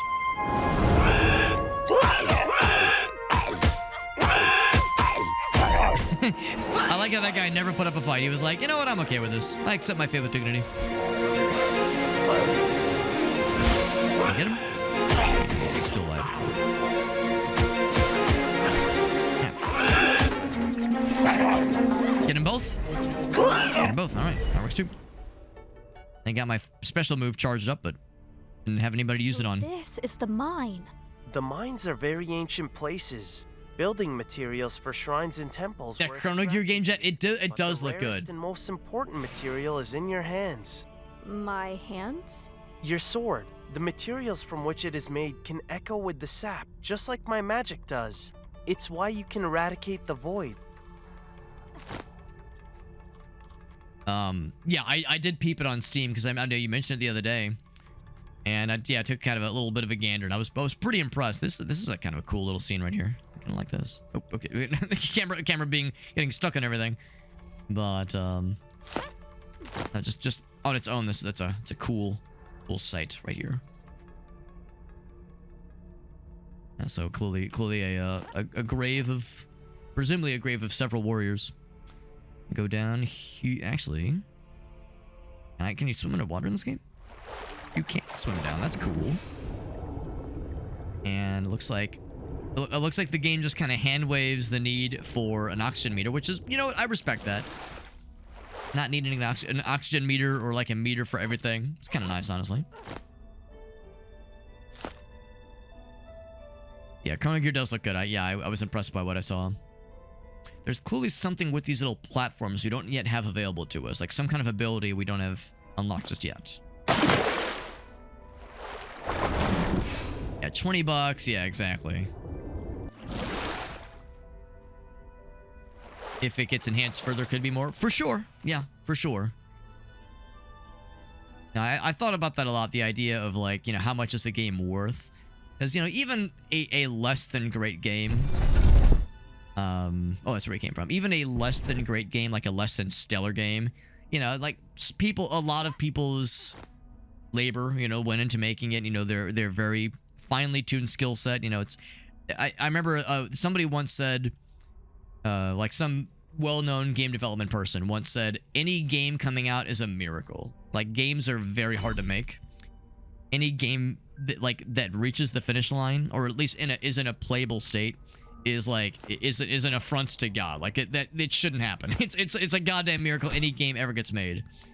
So, like, yeah, whenever a game comes out and it's just okay, you know, it's easy to be like, oh, I would never pay full price for it, wait for a Steam sale, $10 is too much, $5 is too much, you know, that kind of thing. And the reality is that, you know, in today's economy, right? In today's economy, you know, we have to be wise about our purchases, just kind of how it goes. But at the same time, yeah, like there was a lot of people that went into making this game for sure.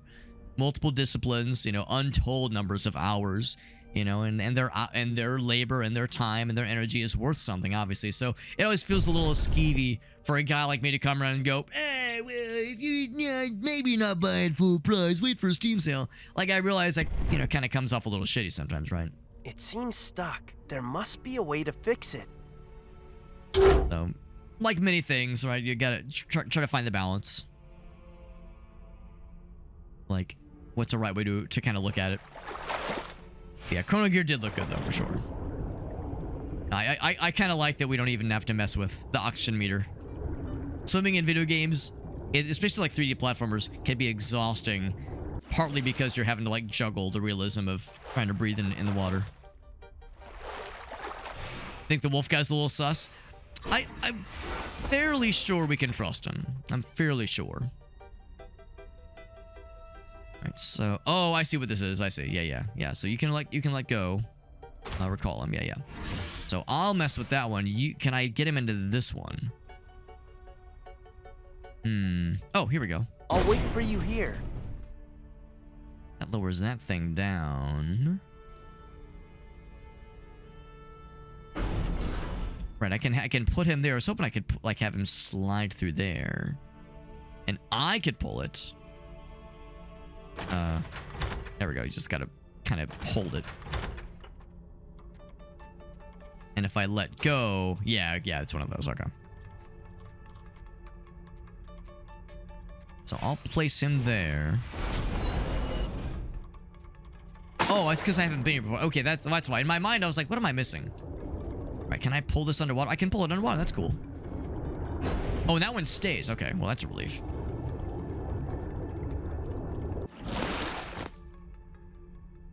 text lore entries strewn about. Yes. Yeah. Yeah, I don't know if I love it. I don't know if I love... Yeah, I can recall him. The lore dumps are a little weird. A bit much, maybe, even. Lily. And they're kind of hard to follow, and that's kind of how the game's been, really, the whole time. The way the story's been conveyed has been kind of like... I don't know, a little disjointed. It's a little bit herky-jerky. It jerks around a little bit.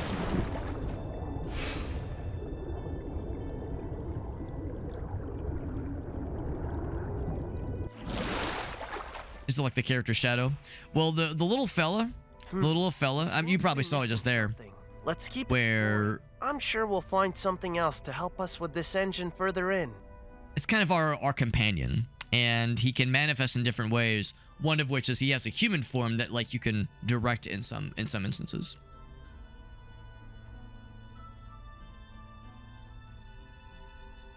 But can't get with that one.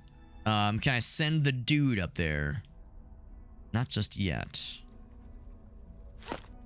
So I can jump up. What I need is that robot fella.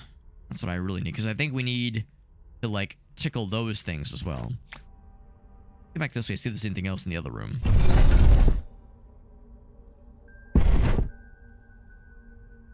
Not a big fan of oxygen meters. Yeah, exactly. It just gets in the way.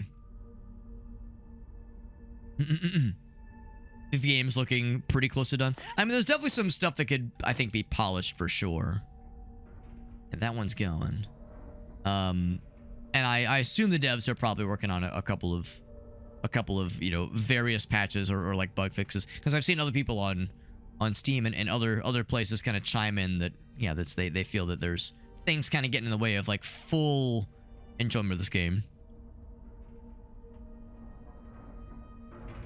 This one's off limits? Right. Can't do it. Yeah. So I'm hoping that, yeah, these last, hopefully, well, I don't know. I don't want to like assume how simple these things are to fix, but yeah, some of the things that need some extra polishings, hopefully that's not going to be,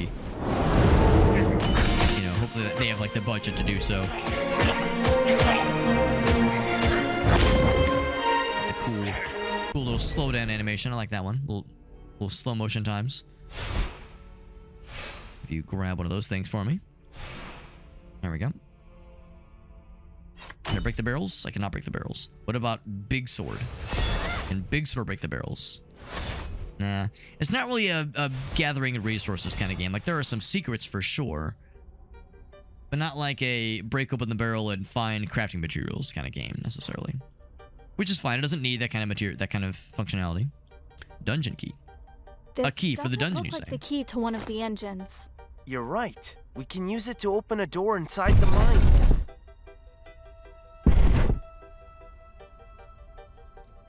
So it'd be this door over here. That's a big old honking key looking hole thing. Yeah, it is. Yes, now we're getting in like kind of more like Zelda dungeon kinds of vibes, which is kind of what I was hoping to see.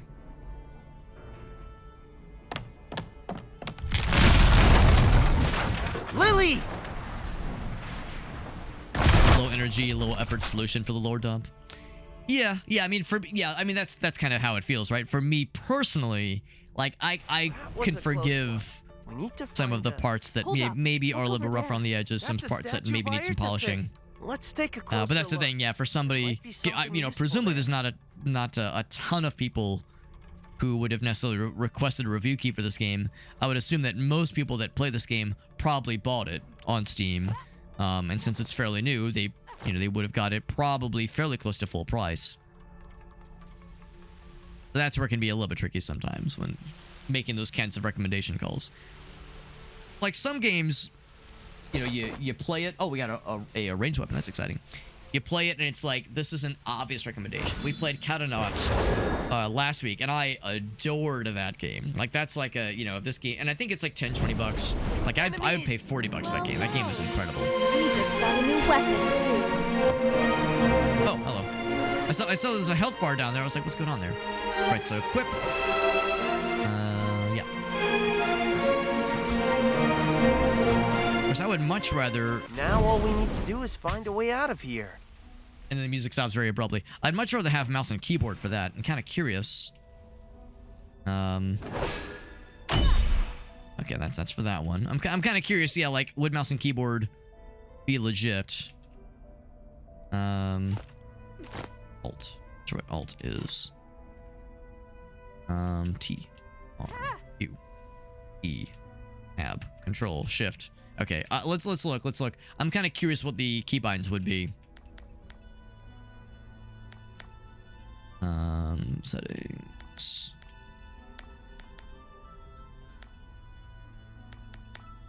Huh. Oddly enough, I don't have the extra part of the UI. Oh, okay. All right, so here's what's going on here.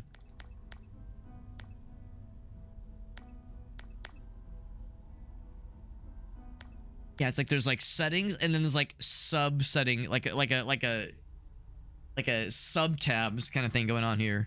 If I do this with mouse keyboard, okay, you just keep pressing E. Yeah, it's not really telling you. There's like tabs underneath here. So controller bindings. What about keyboard bindings? Yeah. So bow is. Oh, it is right click. Okay. Because when I right clicked, it used the fancy sword. Okay. Yeah, so just improvise here. Yeah. Oh, I have to right... Okay, right-click again. There we go. I don't know. I know the game was really, really trying to emphasize, like, we really recommend that you play with a gamepad. Like, gamepad is extremely recommended. But I usually, if I can help it, I usually do kind of prefer mouse keyboard. So, yeah, I might just do mouse keyboard for a little bit and just kind of see how it feels. Especially now we have a bow. Oh, that's a little bit too sensitive. Yeah, like so, some kind of like UI thing. Because like, yeah, on the top we have these 4 tabs, but then you get into settings and there's sub-tabs kind of implied. It's a kind of a weird UI quirk. It's still a little bit sensitive. 1.2. Sometimes less is more. Yeah, I'm inclined to agree.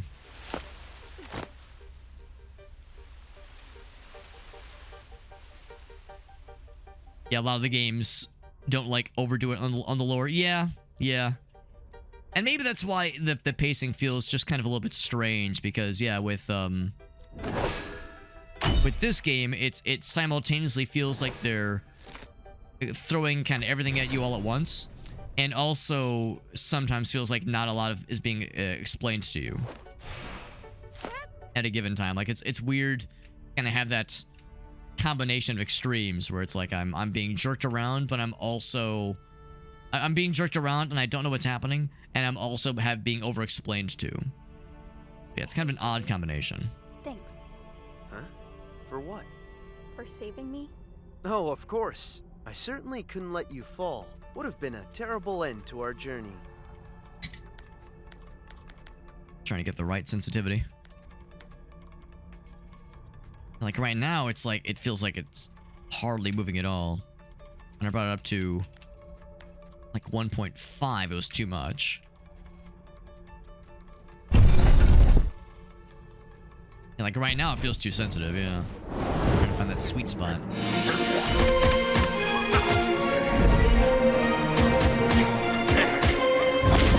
Get the cool. Oh, and that's kind of cool too if you complete a there we go. Yeah, if you complete like the perfect timing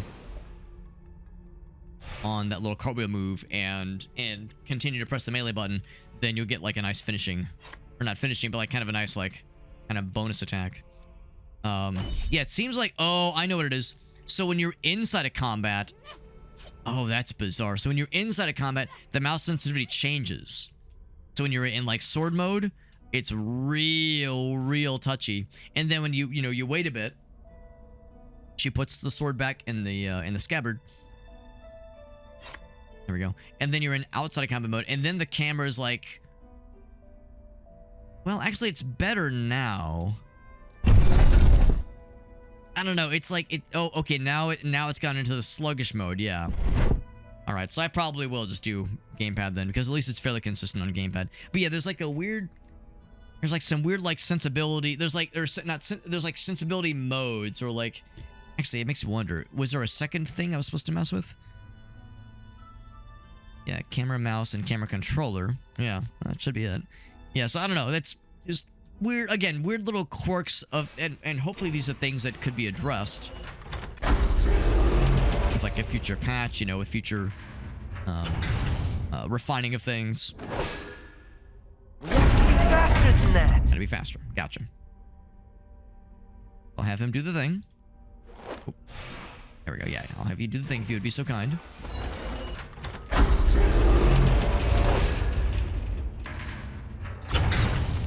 One, two. Oh, sure enough, I gotta be faster. What if I pull it? Not that it really make too much of a difference. I was doing this on gamepad, not the bestest. The mouse keyboard makes it a little bit. Mouse aiming in particular makes it a little bit easier. Yeah, the audio mixing. Yeah, that's one of my kind of pet peeves right now. Is that you've probably noticed it too. Right now, the music is nearly inaudible. It's very, very quiet because I've turned the music down a decent bit in the audio settings. Yeah, so it's about half volume. But then when the battle starts, it's full blast. So, which is a little bit weird. All right, so there we go. Then button. Good. Now there's only one more to go. Now, does that mean the one that was in that other room will be usable? Because earlier I was like, I clicked onto it, and she like instantly was letting go of it, like as if there was something that I was missing. And maybe there is. Or maybe there was. Maybe, but I'm hoping now that 2 pistons are going. And that'll be sufficient. I think it was this one right here.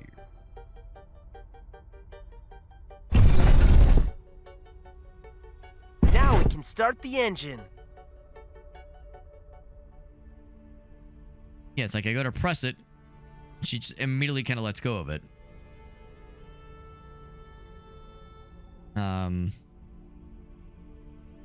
We use the key to activate it. If I hold X, a little bit weird. Oh, I see what this is. These 2 things. Now we're good. Now we're good. That was the piece. There we go.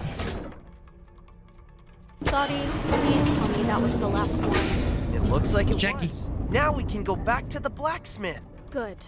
I can't wait to go home. We wouldn't have to fight a boss before we can leave, could we? Ratchet and Clank was good at that kind of thing too. Yeah, I've actually never played Ratchet and Clank. I've watched people stream them and I've watched like YouTube playthroughs.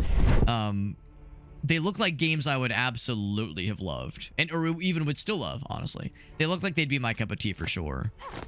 And I know they're on. There's like a collection of them that are on the Epic Game Store, or maybe it's on Steam even. I can't remember. But yeah, I think it's something I would be really into, because yeah, there was that whole era of Insomniac games, and what were the other developers?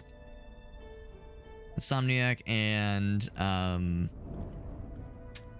shit, I can't remember the other developers. But anyway, yeah, just really cool PS1, PS2 era platformers. That I mean, I was a Nintendo kid, so I never had a PlayStation anything back in the day. But yeah, I look back on a lot of those games like Spyro and Jak and Daxter and Crash Bandicoot. Like, oh man, I would have loved all that shit. Absolutely. I knew what you meant. I knew what you meant. Repurposing, picking up what you're putting down. Third one's really good. Yeah, I know for for Ratchet and Clank, I know. Yeah, I think the second and third were the ones that seems like most folks really like. I seem to recall hearing the first one's good. Wayfarer spirit. But yeah, numbers 2 and 3 are extra good. Purifying the void. Okay, so yeah, I have these things to use for upgrades. And more health, more mana. More attacks for the sword. Nice. This little shopkeeper fella. Very nice. Up your arsenal, deadlock are good. Yeah, because that's the thing. There's like the original, I guess, trilogy of the PS2, and then yeah, there's games beyond that, and I guess a couple spin-offs. Oh, I know Jack and Daxter, same kind of thing there too, but I guess that series has been kind of dormant for a while.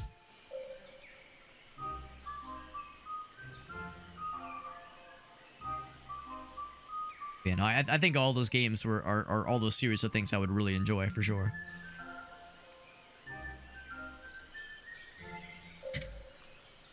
Get lost easily? Gotcha. Luck just for us.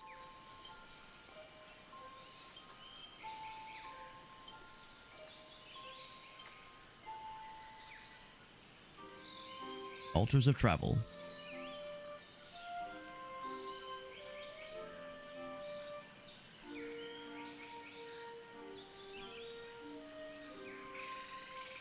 We've seen the fast travel stations, but that's for going to places we've already been to.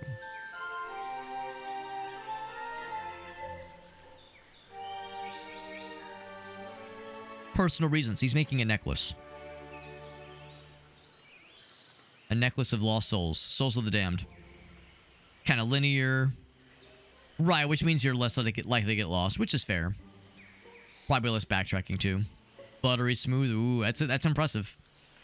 Sometimes that's not how it goes, right? We've all had that where you go back and play a game from your childhood, and you're like, oh man, this is not as smooth as I remember it being. So do I want more life for me or more energy for the dude? I can definitely not afford more for him. I could do one more life for myself. Or maybe I could just save. You know, oh yeah, here we go. Yeah, this is the stuff I'd be more inclined to check out. Do special attacks for the big sword. Yeah, I think I want to hang on to those. Or hold out for those, rather. So we'll save for now. We'll come back later. Come back to the blacksmith and see if he has... is able to now direct us to what we need to get now to... let's go back to the blacksmith so he can tell us where the keeper's apprentice is. Oh, that's what it was. I was like... I had that moment. I was like, oh shit, what were we there for? I can't remember. What did we need him for? And that's what it was. It was because he was like, scratch my back and I'll scratch yours. I'll tell you the information you need if you get that mine up and running for me.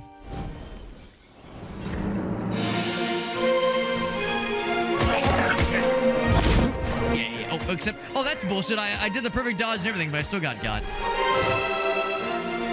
And randomly losing the lock is kind of not fun, too. Pretty sure. not sure why it was like perfectly silent. Oh, you have to finish him with arrow.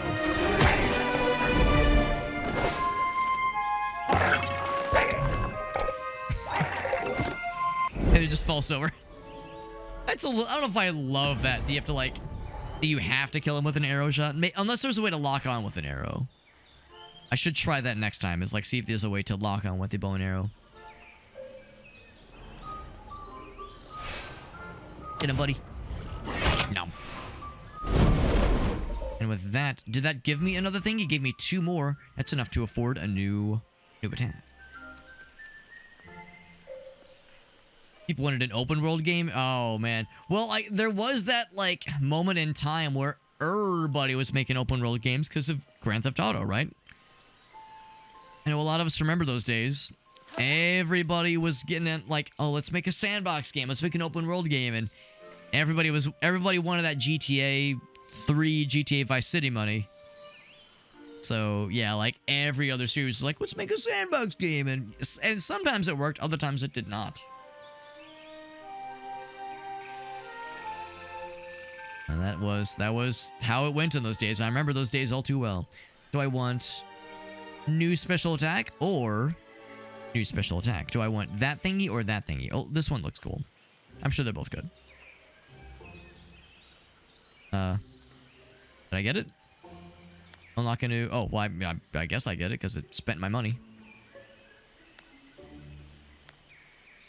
I'll just assume that works. Did I get it? Here, I'll... Actually, I guess I have no way to know until... Because I'm guessing that's like a special attack. Oh, here we go. Yeah, I see it now. Twin attacks against strike enemies from a distance. Cool. Neat. I can see why, because you know, the big sword takes mana from Sadi to use. So I can see where mana for mana for Sadi specifically would be quite valuable. I'm surprised it's that expensive though. I would think 10 would maybe be enough, because it's like 8 to get a life up for Lily. Interesting.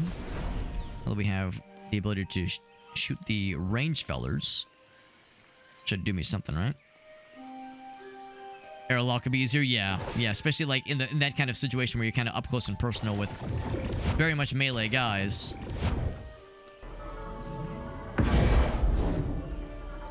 Yeah, that dude, it was kind of awkward trying to get up closer with that guy and just shoot him from up close, from point blank. We're all dating ourselves. Well, I mean, you're not wrong. You're not wrong. I mean, you know, I'm talking about like the PS2, Xbox, kind of GameCube era. I mean, the early 2000s. I remember that shit, man. I remember. And mostly good memories. You know, mostly good memories of that era. There were aspects of that era that were frustrating, but I would say I'll take the good and the bad. There's a little dude. Can I boop the little dude? I would like to boop the little dude. Can I boop the snoot? Oh, give him love. He's being nice. Nice little buddy. Lots of animal friends. And of course, we already know that these guys also, well, sometimes accept pets. Sometimes. Okay, well, I don't want to leave this guy out. I can't just pet one of them. Come on, I gotta pet both. I'm not a monster. If one gets lovies, they both gotta get lovies. I don't want one being jealous. The sword is cool. It is cool. It is cool, especially like the juiced up sword. I think it's really cool. It's a little bit clunky to use. Like the animations are like, it looks cool, but yeah, like putting it in practice is a little bit unwieldy in actual combat. Frog. I boop the frog. Boop. I'm out of here. Can I do it for every frog? Boop. See you later.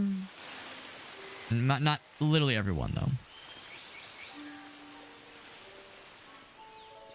Okay. Well, this place is cool, but this is as far as we can go here. Presumably the blacksmith will give us something that'll point us in this direction eventually. Since we have the bow now, we're able to knock out the little chompy boys that require ranged attacks to dwindle. Did I play Prince of Persia? Yes, I played the first one. Well, Sands of Time, that is. I never played the OG. But yeah, I did play the Sands of Time. And I loved it. Great game. I never played the subsequent games. I heard that like the ones after the first one or after the Sands of Time were just kind of okay. I've heard the Sands of Time is like definitely one you ought to check out, but heard after that it kind of got a little bit mixed, bit of a mixed bag. More rolling movement would be kind of cool. Yeah, the you've probably noticed like the dodge mechanic.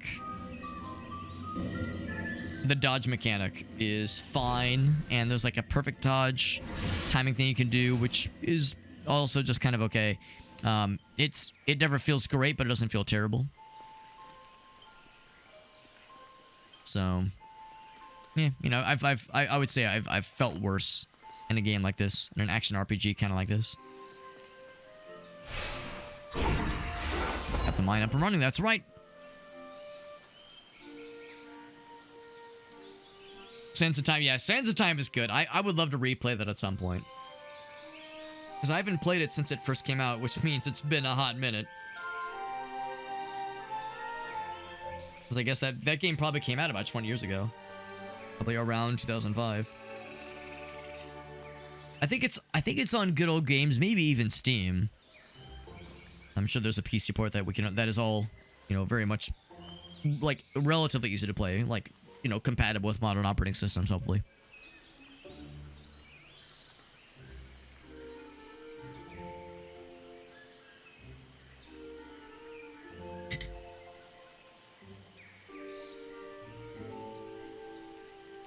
Alright, so he means that we're looking for Azal, which is... that was like our... Hold on. I remember who Azal is. Oh, that's the dude who is... Yeah, the elderly guy. I think. Wait, or maybe he was our dad? I can't remember. Or maybe just like a village elder. Time for nothing. What do you mean? We could have skipped all of that if you just asked for the name of the apprentice. I've known Azal forever. Me? Why did it have to be me? Don't you need to be escorted to the monastery because being the brains means you're too weak and scrawny to make the journey alone? I am not too weak. I need you because... Sure, whatever. Next time, just make sure you actually use that monk intelligence. That is an odd plot device where it's like, oh yes, you have to go in this dungeon and do this favor for this blacksmith. Just for him to tell you the name of a person that you already know. That was a little bit strange. That was a little bit strange. The good news, though, is that it doesn't take us very long to get there. We're getting down to the part of the game we're already pretty familiar with.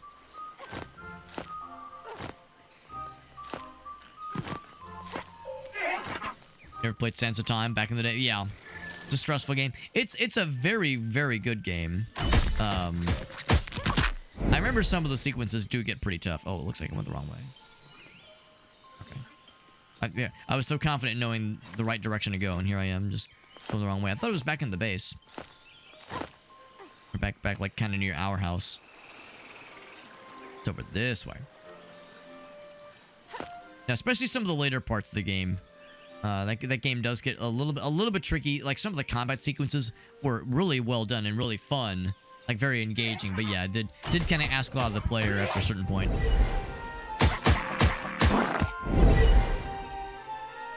But yeah, very much worth it. A very worthwhile game to play. Highly recommend. Oh, looks like it got taken over by the bad stuff. Not terribly surprising.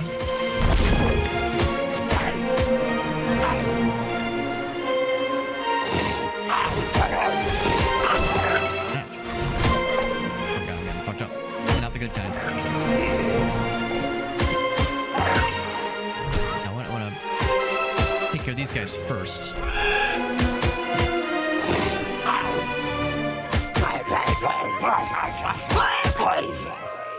Go ahead and have you get eaten. Thank you. And then for you, yeah. Get eaten next. But not you.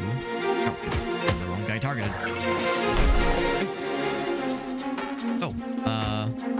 Did I forget the... Oh, it's... That's weird. I was mashing B and I wasn't doing the dodge. Maybe I ran out of stamina. Maybe there is some kind of stamina. Go and get him. But sure enough, there is no way to target with the ranged attack. That's okay. Yeah, there was that moment where I was like trying to dodge, and I'm not sure if my control was being weird if I was pressing the wrong button, but I feel like let's get the right one. Whatever reason, it was being a little bit scrunchy. No sign of Azal. Maybe I can use my powers to track him down. Because that's the thing, this whole time we've been unable to get into the person's house. Or like knock on the door even, so he's presumably away. The save system is cool. Yes, the way the whole game is portrayed as like a story being told. Yeah, the way the game overs work. Yeah, it's a good game. Very good game. And yeah, just talking about it makes me want to replay it. And eventually play the other ones, honestly. But yeah, I have a sneaking suspicion Sands of Time would probably still be my favorite of the bunch. Let's see. That's we've gone that way already. Oh, it says use him to find where he went. Like, is there a... Wait, hold line?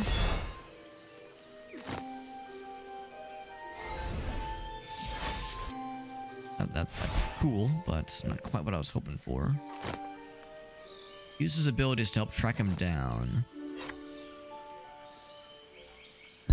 Found you. Follow me. Ah, that's what that is. Okay. I wonder what that is on. It's what that's been on the overlay. Down this way. Remember liking that game? Yeah, it's good. It's good, yeah. I'm sure it probably holds up pretty darn well too.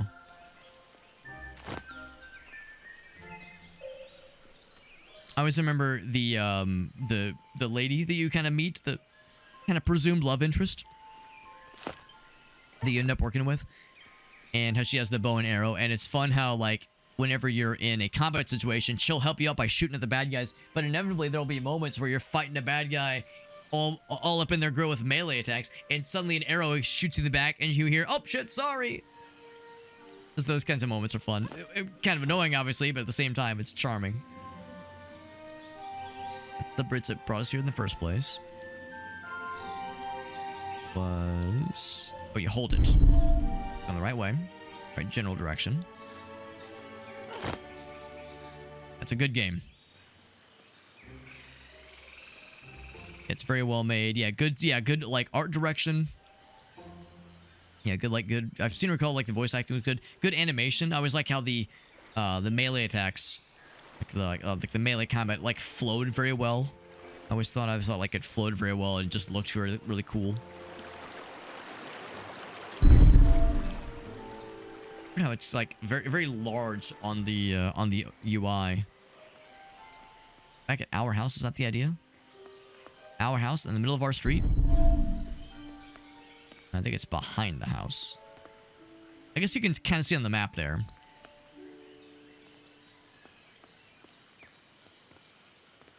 Second one's pretty good.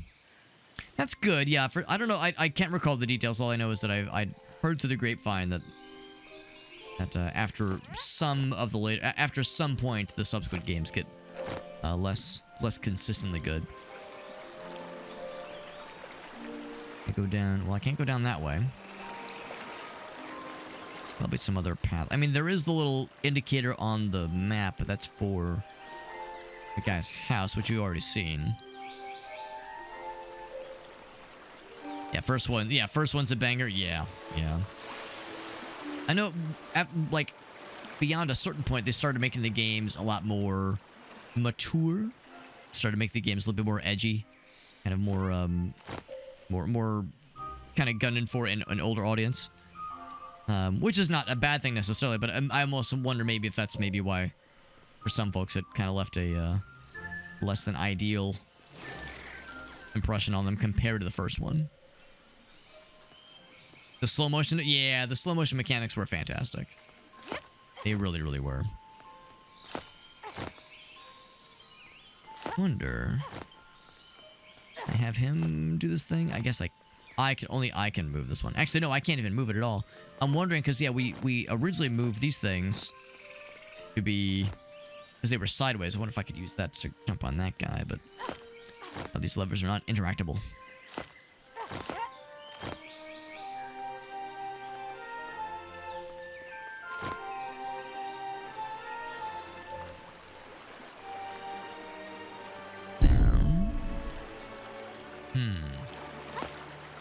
Oh, maybe I'm supposed to use one of these things?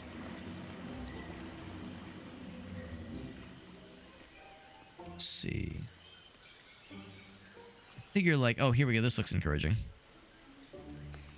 Because, yeah, there was a point beyond which we could not proceed.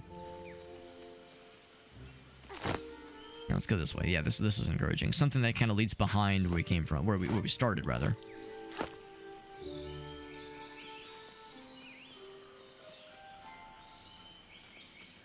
Now wait, now we're going back towards this area. I mean, I guess if I'm like, as the crow flies in the right way. Oh god, now it looks weird. Oh wait, I think that's. Oh yeah, that's the area I tried to go earlier.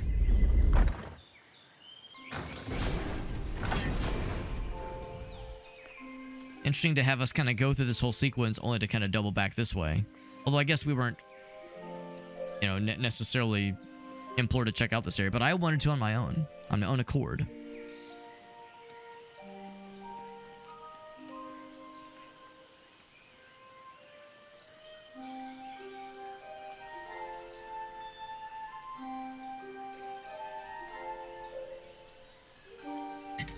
Making it like more mature themed. Yeah, I don't know. I think for some folks it just felt forced. I think if I had to guess, that might have been the frustration. There Here he is. There he is. It's Azal. He's just chilling. Yeah, and also I guess it was also part of the trend. I think that was part of the concern there too. Like that was like the trendy thing to do back in those days, kind of mid to late 2000s. You had like this trend of being like, oh, this is a game for gamers. Yeah, not a game for kids. Let's make it M-rated. Let's have the guys throw out some uncensored hex, and let's have some blood. And like, does it really add to the experience? Like in some cases, yes, it does. But yeah, the whole like gritty kind of more jaded character, like I don't know. I think there was some resistance, at least by some folks, that says like, you know, I like the first game because it was charming and fun and lighthearted. Now we're going into like edgelord shit and Hot Topic and like, you know, that kind of aesthetic. Not to like speak ill of it necessarily, but it just, I think for some folks it just felt out of place. I still want to play it all, and honestly, looking back now, I actually think that kind of thing is kind of fun. It's kind of fun playing a game like that like leaned heavily into the edgelord shit. You know, brooding and edgelord and yeah, dark and menacing, and I'm such a misunderstood lost soul. Like, it's kind of fun now. Like back in those days, clearly it was earnest, and clearly there was presumably an attempt to connect to people that felt that way. But nowadays it feels a little cartoonish, like when there's someone like, I'm so dark and my soul is evil. It's like, oh, okay, come on, man. Like this is like this is satire, right? So now going back and seeing something that kind of evokes that energy, it's a little bit more fun. It's a little bit more fun, like, oh, this is like, I remember those days. Yeah. And maybe the reason for that is because I'm older. And I'm looking back on like my teenage years and shit like that. Maybe that's why it's easier for me to kind of smirk and kind of like have some fun with that kind of energy. A lot of Warhammer lore is like extra grimdark.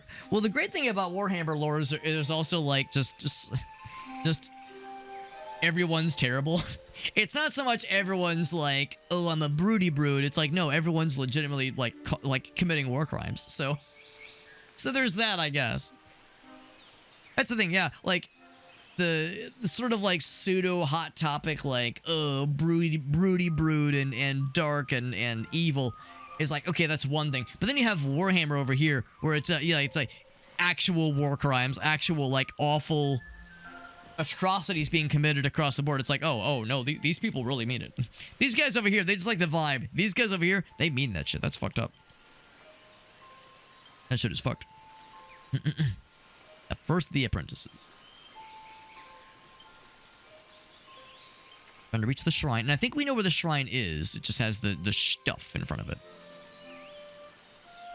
There's the brooding space marines. You're probably not wrong. You know, Meerkat, my only exposure to the Space Marine stuff really is the first two games. Space Marine 1 and 2. So I'm sure like in the books and like other lore that has like, that gets into the Imperium, I'm sure there's a lot more to it. Infinite and the Divine. I don't think I recognize that one. Is that a is that a, you said listen to it. Is it like a podcast or like an audiobook?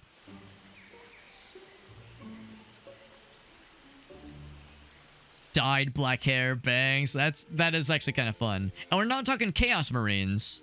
We're not talking Chaos Marines. We're talking Space Marines, like the Imperium fellers. Audiobook? Yeah. Makes sense. I used to work for a bookstore, so I remember that. Oh. Like how that kind of goes through the way that was kind of being drawn in front of us.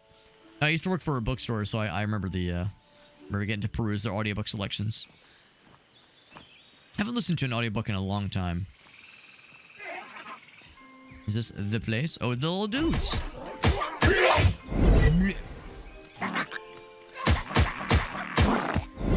Yeah, the little guys just walk up, combo them once, they're donezo. Oh, Raven Guard. Okay, yes, that makes sense. I think I've seen their stuff before.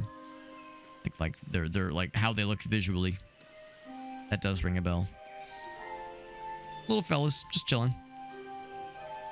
I can't walk up to them and boop them on the snoot, unfortunately. I would love to. I'd boop him if I could. And I like climb into here. Yep, I'm in my box.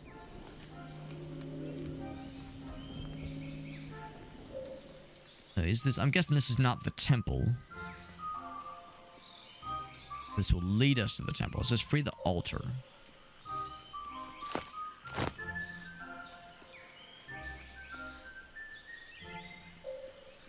Oh.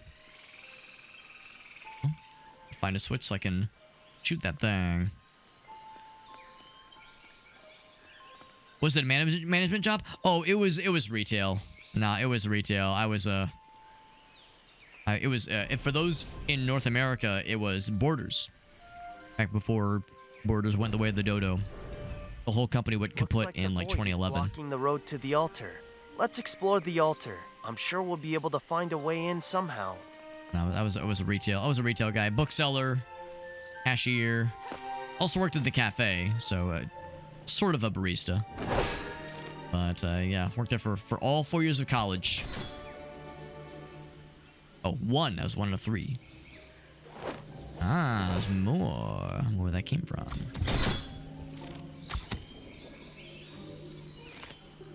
Does he? I can't just shoot. I think I gotta do the sword one. Gotta do the sword stuff.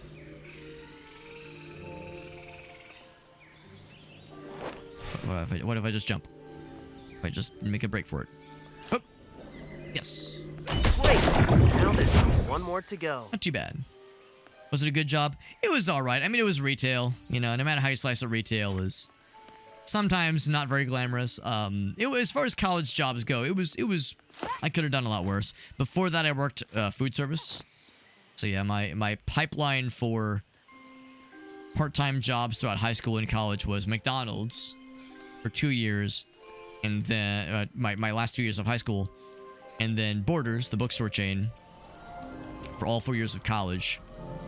And then my senior year of college, I also worked as a TA for one of my professors, and also worked in a research project. Worked on a research project for another one of my senior year in particular was quite busy, but where I gotta go the other way.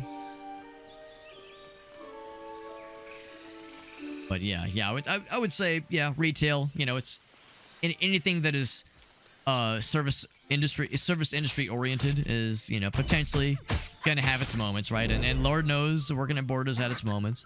There were also moments that were cool, though. I would say I liked it more than I liked working at McDonald's. I liked it more than I liked food service. So there is that. That's the thing, though, because I worked sometimes in the cafe in the back, it meant that I also had the food service experience. So for better or for worse, I had the full gambit there. But no, it was fine, though, honestly. Like, I know plenty of people that had much worse experiences working retail, you know, in their respective establishment than I did. So, you know, despite some misgivings with my experience, like, it was fine. And obviously the company was not managed very well, because clearly the company went under. Actually, not too long after I quit, because I got a full-time job after graduating college as a developer. So yeah, clearly they were having their own struggles.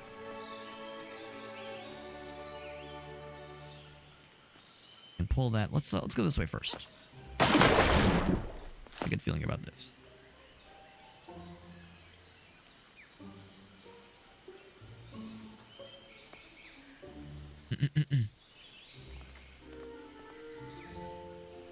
This is quite good. This is quite, yeah, 8.8 out of 10. Love Borders back in the day. Yeah, I mean, it's a, oh shit, it's a bummer. You know, it's a bummer when a chain like that goes under. There were some pretty serious missteps they had along the way. You know, they never really took the whole e-reader situation very seriously. Of course, Amazon obviously ate their breakfast very consistently, like over and over again when it came to the competition. And even Barnes & Noble had their Nook, their own e-reader. Like Borders never really took their web presence very seriously either. So a number of missteps and like questionable investments that obviously did not come to fruition. But even still, you know, it's a bookstore chain that's not around anymore.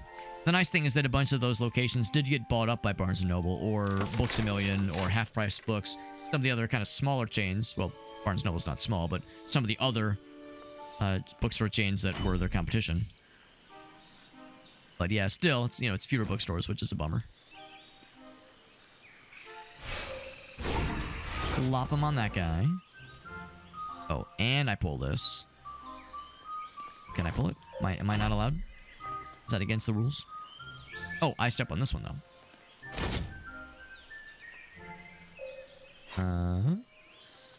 What do? What'd it do? I don't know what it do.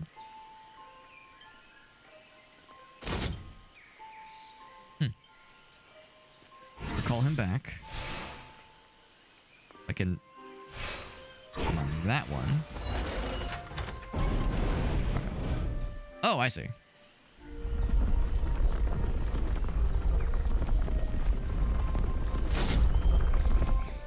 Everything was expensive as fuck at Borders. Oh, yeah. Yeah, exactly, Argasso, exactly. I remember that shit. And Argasso, you probably know the strat, right? The strat was to, like, just get those 40% off coupons that they would email out multiple times a week. That was the pro strat, because, like, yeah, buying things full price there was a fool's errand.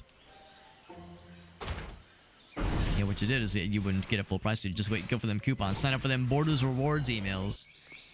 And that was what they... oh, I can't reach them. Here's your places. Want to be here? Yeah, you go there. I'll be here. Oh, what am I doing? It's already open. I just fucking sorted. There we go.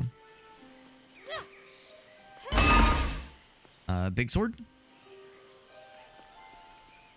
I think I have to recall you. Big sword. Oh my god. Do I just shoot? Oh, now I can't do the shoots? Really? Right trigger? Nothing? Okay, I'll recall him. Oh, I can't use my bow when he's not there, I see.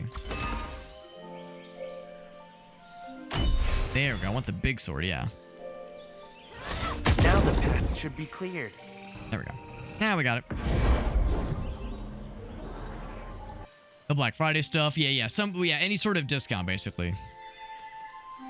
Bargain bin, yeah. Oh, that's hilarious too.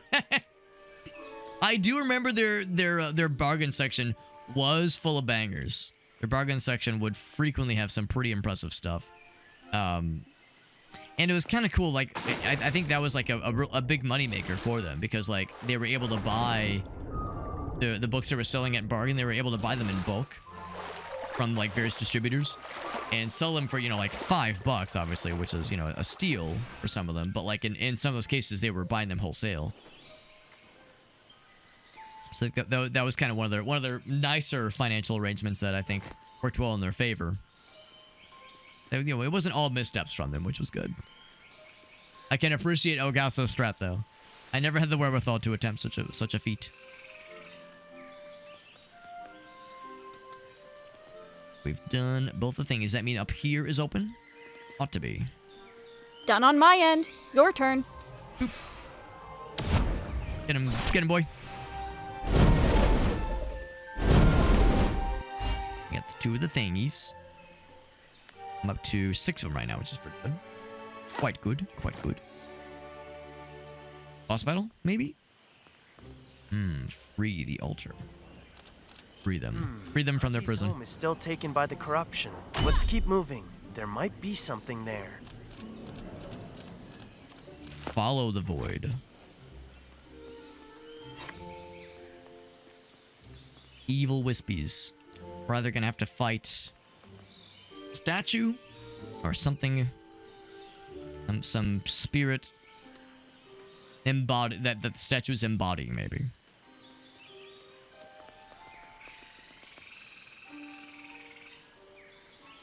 Or maybe it'll be here. I just that open area seemed kind of suspect.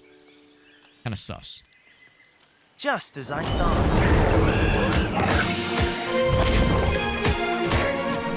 Oh yeah, do that one.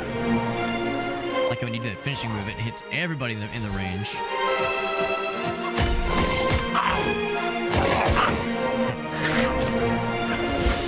I saw the Y thing pop up. I got excited.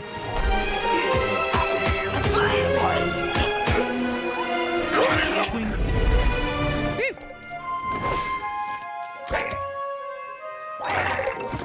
Take a little bit of damage. Have him snag one of these. Just one. For the health. Anything else before I go and unleash this thing? Let's fucking do it.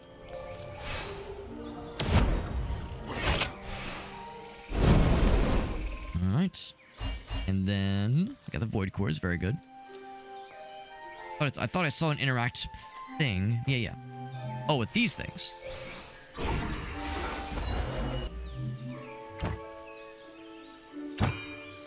Yep.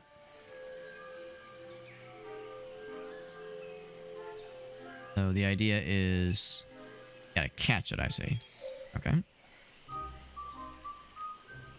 Now kiss.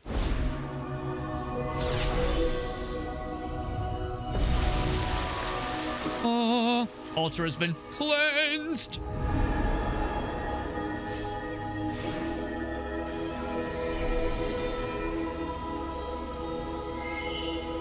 The evil, like, little fishy things. Well, we're done here. Lizard Let's fishy go back boys. now.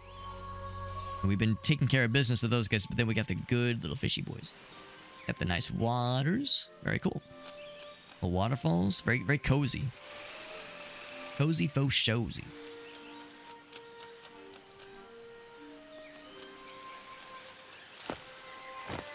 We go back to the main altar area.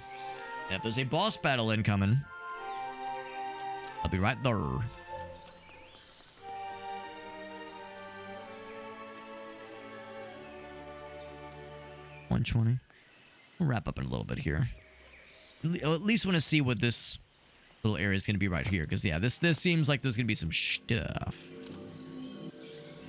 And a cutscene.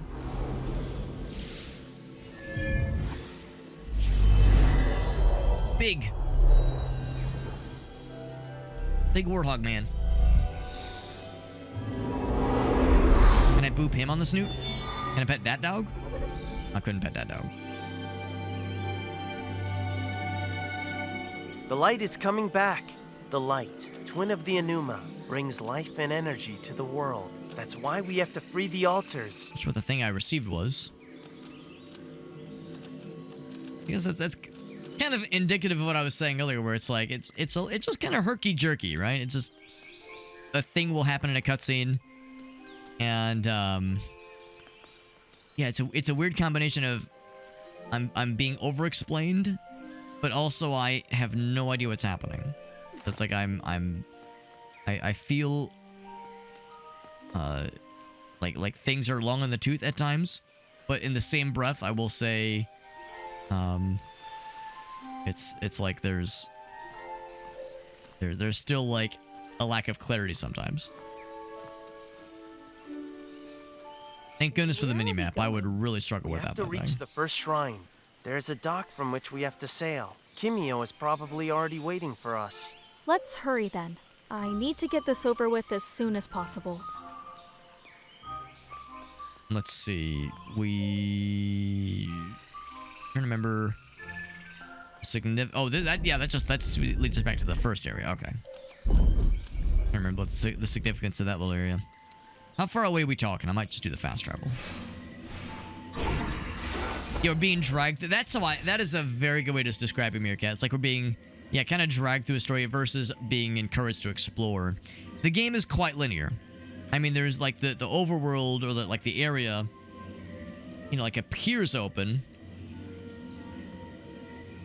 It appears open like at first glance, but yeah, there are some pretty harsh limitations on, I shouldn't say harsh, but there's definitely some limitations on like I want to go this area first. Like, oh, sorry, you got to go to this other area. And if you begin to venture down that path, there'll be an invisible wall that blocks you. Yeah, we're kind of being led through a story area. It doesn't really feel like we're necessarily contributing much to it. Like, we obviously we are contributing because we're the main characters, but it doesn't feel like we're like too involved in the happenings. It's just things are kind of happening to us. How much longer till we reach the shrine? Patience. Where's that little guy? We shouldn't be too Yeah. far. I wonder, what if I try shooting him? Yeah. I was thinking maybe that was it. He's just a little guy. Just a little fella. We, of course, do have the wherewithal to deal with this situation.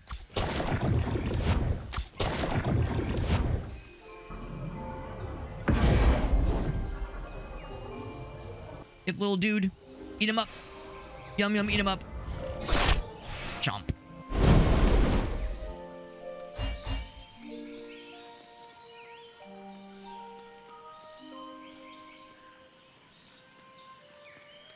Maybe this will be... Well, again, I feel like we saw the temple at the beginning, I think is what it's called.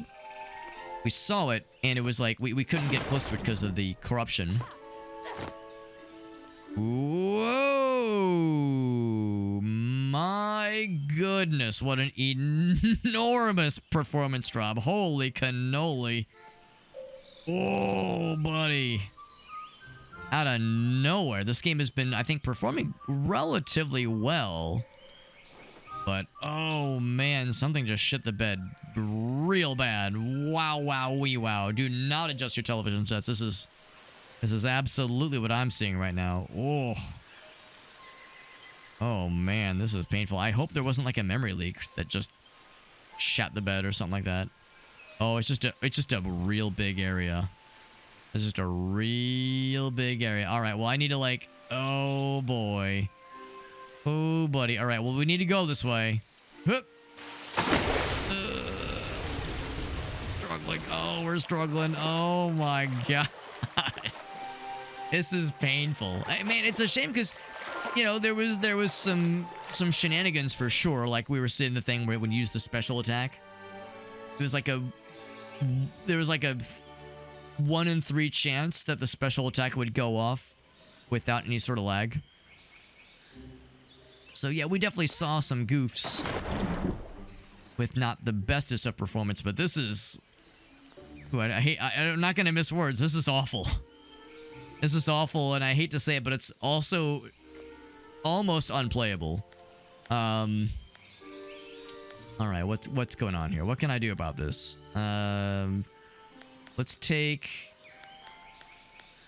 Let's go low and low.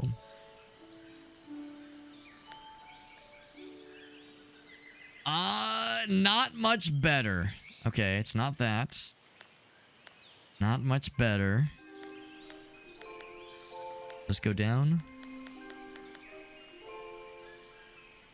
Turn that off. It's like, yeah, could I turn... Is it like a motion blur I can turn off? Oh my god. If there's any improvements to be felt, they are... It is impossible to tell. Oof. Could be a memory leak. It could be. It could be. Yeah. Oh yeah, what was the thing we picked up? An altar object, yeah. So what we could do... Here, let's restore last checkpoint. Let's see if maybe that'll do something. It could be a memory leak. It's happened. Usually, here's the thing though. Usually when a memory leak happens, it's slower. It's a more gradual decline. Instead of suddenly all at once. Usually that's how it works. Usually, like, you notice shenanigans gradually. There's nothing gradual about that. It was like, I entered the new zone, it was like, oh! So yeah, some fuckery happened there. Put those back. Now, this is not to say we're not going to have that same situation happen. Once we get back to that spot.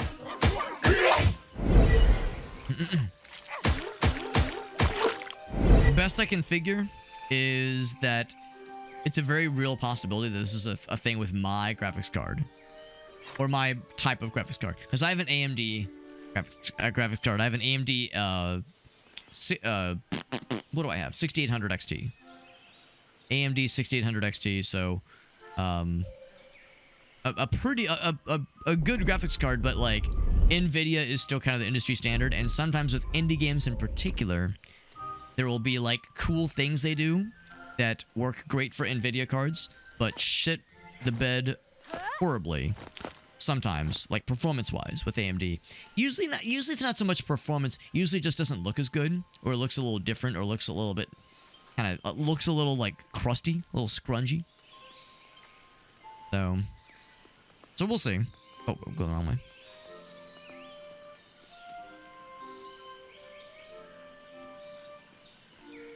But yeah, it's entirely possible it's maybe something with my card, because I'm one of those weird AMD users.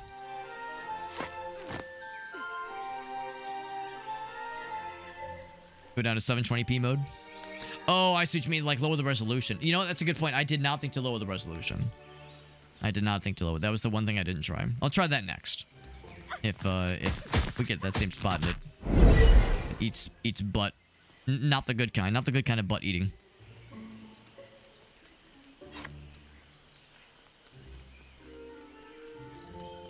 There's the little dude. Saw him last time. Now, interestingly enough, it saved the checkpoint that I had knocked this thing down. This one here. But it did not save the checkpoint to, like, spawn me here.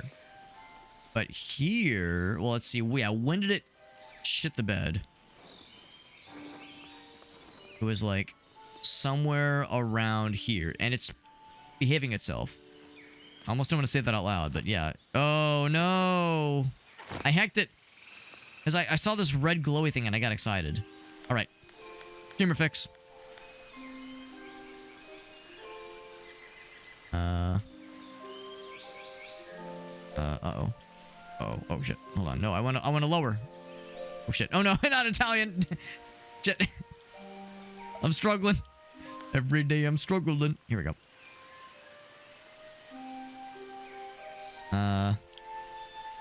Hello? Oh, okay, yes. Can I not change? Windowed. Yes? And now change? Why can I not change? Is it really locked at 1080p? Really? Huh. It's, yeah. Yeah, no... Oh, there we go. Okay, that's one. Okay, ooh, don't like that one. I'm like, oh, you have to press it a bunch. Give me that 720, baby. Come on, keep going. Oh, perfect. Oh, yeah, nice and squishy, just the way I like it. Have a good night, Apilom. Thanks for hanging out, buddy. Thanks for chilling with us, bud. Do I have older GP graphics cards? No, I do not. The only graphics cards I've had over the years, because this is my... this has been my only, like, main computer I've ever had. Here we go. The one I had before my AMD that I have right now, my 6800 XT, was an Nvidia. It was a 980 Ti. But I gave it to one of my friends because one of his buddies was building his first rig and he wanted a first GPU. So I don't have my old one anymore. It's just as well, though, because it was a refurbished 980 Ti, and I used it for 8 years. And that thing was a powerhouse. The thing did a very good job. But yeah, it definitely struggles. It definitely struggles with modern stuff. Speaking of struggling, oh my god, yeah. Dang. Well, how's about this? It's getting kind of late. Maybe I should go and call it here. Maybe this is the sign that I should go ahead and take this as my subtle, not so subtle indication for when to call it for the night. Yeah, that's a shame. That's a shame. I was kind of hoping we could at least get to like seeing the first like proper dungeon. I get like the mine was kind of a dungeon, kind of sort of. It was like a mini dungeon. Got an achievement apparently. Oh my god, it got just 1 billion achievement pop-ups very suddenly. It's kind of a bummer because what I was really hoping, I'll show you guys. There was something I was really hoping to see. Some things I was hoping to see. I feel like the majority of the stuff we saw, it was fine. You know, the graphics were pretty. There were cool cutscene moments I think looked kind of neat. Check out the trailer, though. The trailer for this game looks fucking wild. There's some really cool shit in the trailer.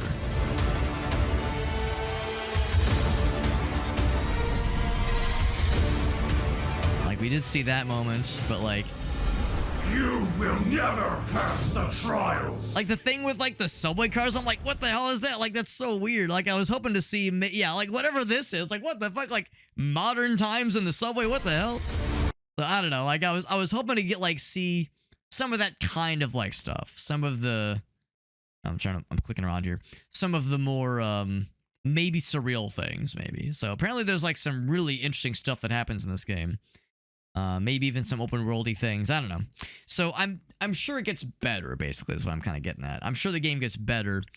I don't know. You could probably hear a lot of times I was struggling a little bit trying to, like, keep myself interested. It's one of those things where it's frustrating. As a streamer, you know, you try to, like, voice your thoughts.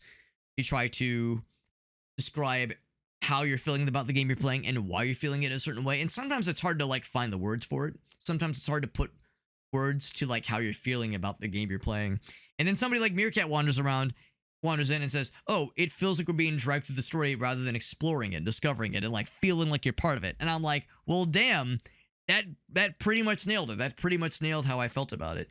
I wouldn't not recommend it, but well, I'll say this much. I don't know if I would recommend it in its current state because there were some bugs, mostly minor. There was that one soft lock we had earlier that required reloading the checkpoint. And then this other thing we just landed on where the game becomes fucking unplayable in this one sequence. Presumably, if you get far enough along, whatever bad cell you've loaded into eventually gets unloaded. Maybe there's a compatibility mode thing. Maybe there's a, you know, surely I'm not the only one that's had this. So maybe if you check the Steam discussions board for this game, maybe someone has a fix. Maybe hopefully the devs are working on some patches. What the devs really would struggle to fix, I think, are the things Meerkat pointed out though. Like the beginning areas and those first couple cutscenes and like the characters you're introduced to, there's like that feeling of like, I don't want to say like who cares, but it's like what is the significance? What is the significance of these characters? There's like kind of this like implied heaviness to certain moments and certain people that you meet and certain spirits you interact with.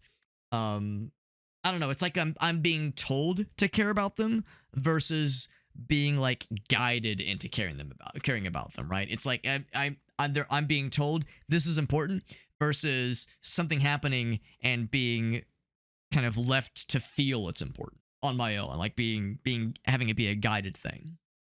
So that herky jerkiness, like that's a thing I don't know if you can really patch out. That's like a narrative direction thing that is a bit of a is a little hard to get around. I don't want to say it's a deal breaker. And it's not a deal breaker for me. I would be down to play it more, but I would want to wait until some kind of patch can address that thing we saw at the end there.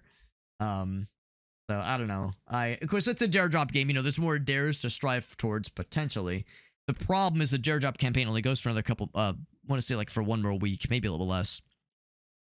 So don't know how much I'll be able to play while the dare drop campaign is still going.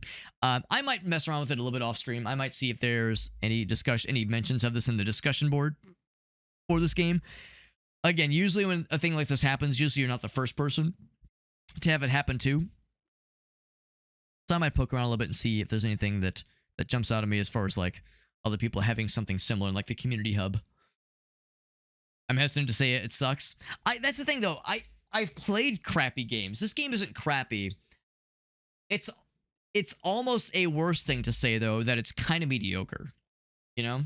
Like that Morgenstern game we played was goofy as hell and was in many ways kind of lame. Like in some ways the game was lame, but I had a blast playing it because it was goofy and it was like trying something, you know, a little bit more out there, and I don't know. I wouldn't necessarily swung for the fences. It wasn't like that ambitious, but it did what it did well enough, and I could ignore its shortcomings or kind of gloss over them because I was having a fun time. This one, it's just kind of mediocre, and that's almost worse. You know, it's almost worse if a game is mediocre. I mean, that being said, I've played games where I was like, yo, this thing is awful. Like, I've played games that were bad, and it's a chore, and it's miserable, and you're, like, unhappy while you're playing it. Versus a thing you can kind of, like, either laugh at, or at least kind of have it be, like, a fun meta experience, right? It's like a Mystery Science Theater. Like, you know, it's easy to laugh at a bad movie shown in Mystery Science Theater versus like finding enjoyment in non-standard ways when something kind of falls flat on its face, still like getting something enjoyable out of it. Yeah, shit than mid. Yeah, I hate to say it, but yeah, this game in its current state at least is kind of mid. Yeah, they could patch up certain things, they could polish certain things, but yeah, I'll say this much, at least like plot-wise is kind of mid. Maybe if we could have gotten to like the first proper dungeon, maybe I'd be singing a different tune, because like the little kind of mini dungeons we did, like some of it was kind of cool. There was some kind of cool some cool moments and some interesting interactions I thought were kind of neat. There's cool ideas there. If this is one of those games where like the story is just kind of but the dungeons are like the proper dungeons are where the real meat and potatoes are. Yeah, like sure, that would be much more likely to get and keep my attention. Yeah, it could be pretty cool, but right now it's kind of mediocre. We'll see. We'll see. It is an indie developer. I think I read on their like social media page that I think it's just 2 people. I think it's 2 brothers that have worked on this game, and or on their games. That is, one person does the majority of the development, and the other person does the majority of various art assets, so music and visuals, that kind of thing. I don't know what other games they've made, but I know the publisher, they've published a bunch of games. Neon Doctrine, they've published a lot of stuff. But yeah, they did Yuppie Psycho, whole bunch of the other ones. But again, that's the publisher, not the developer. But no, but I'm so glad we got to try it. I'm so glad we got to try it. It was the kind of game where when I saw it, I was like, this looks like the kind of thing I usually enjoy. And it is. It reminded me a little bit of the other kind of weird action RPG we played about a month or so ago called Bygone Dreams. I would say if anybody listening in or watching in liked the idea of this game but wants something that is more out there, is more experimental, is weirder, and in some ways has like I think Bygone Dreams, the thing with that game is the narrative is a lot lighter.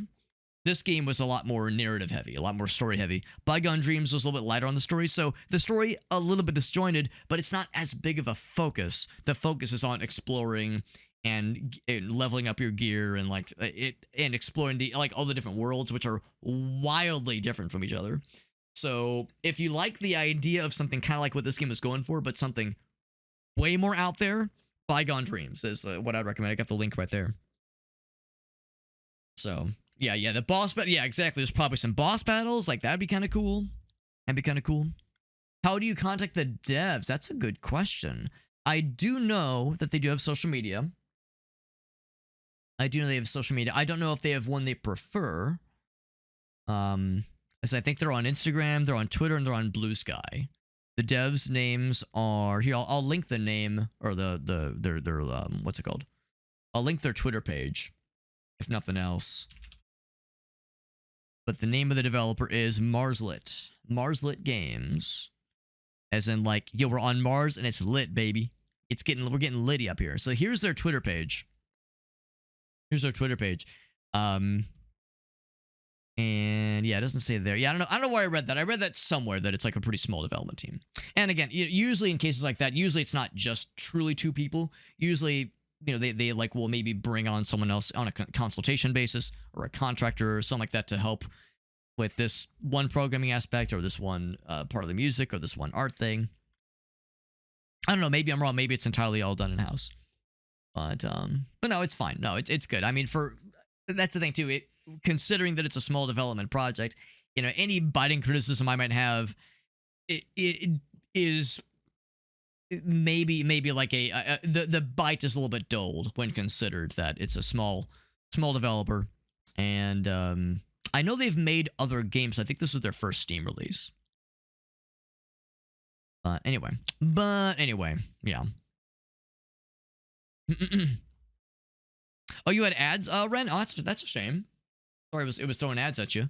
I didn't think you shouldn't be seeing mid-roll ads. You shouldn't be seeing mid-roll ads, like ads during the stream. I should have just when set to be pre-roll only. So anyway, what I was saying was that yeah, I got the Twitter link right there in the chat there. Here it is one more time. They're on multiple places. They're on Instagram, they're on Blue Sky, but they're also on Twitter. So I don't know if they have one they prefer as far as like reaching out to the devs. But and yeah, I can't remember where I read in one of them that it was a 2-person development team primarily. But no, I was just saying how yeah, maybe try shooting them a DM. You never know. You never know. You might get something back from them. But yeah, no, I was just saying that, like, yeah, you know, considering the criticism that we're all, you know, kind of agreeing upon for this game, you know, keeping in mind that it's a very small development team, primarily just 2 people, which is pretty impressive. So, you know, like I was saying, like any biting criticism does feel dulled a little bit when considering this is a thing that mostly 2 people, presumably mostly by themselves, knocked out, which is pretty impressive. You know, we were talking earlier how like any game being finished or being made playable is a goddamn miracle. So I can't be too critical. Also, I kind of noticed they did like and retweet my announcement page or what am I trying to say, post, because I did tag them in the go live post. So hopefully if they happen upon, you know, this footage of this stream and they're hearing my words right now, hopefully none of this sounds mean spirited. Hopefully, you know, this is constructive. But because yeah, again, I'm just some fucking guy. Like, what the fuck do I know about game development, right? Like, it's easy to sit here and be like, well, you see, this one thing was underwhelming, when in the reality, it's like, yo, this shit is hard. Game development's fucking hard. But anyway, no, it was still good. I'm glad we got to try it out. Shout out to Daredrop for getting the campaign for this one, which is nice of them. I think there's a couple other games by Neon Doctrine, the game's publisher, that they will soon have on their... Actually, they might already have them. I think there's like a demo for one of the Lost Castle games. A couple things.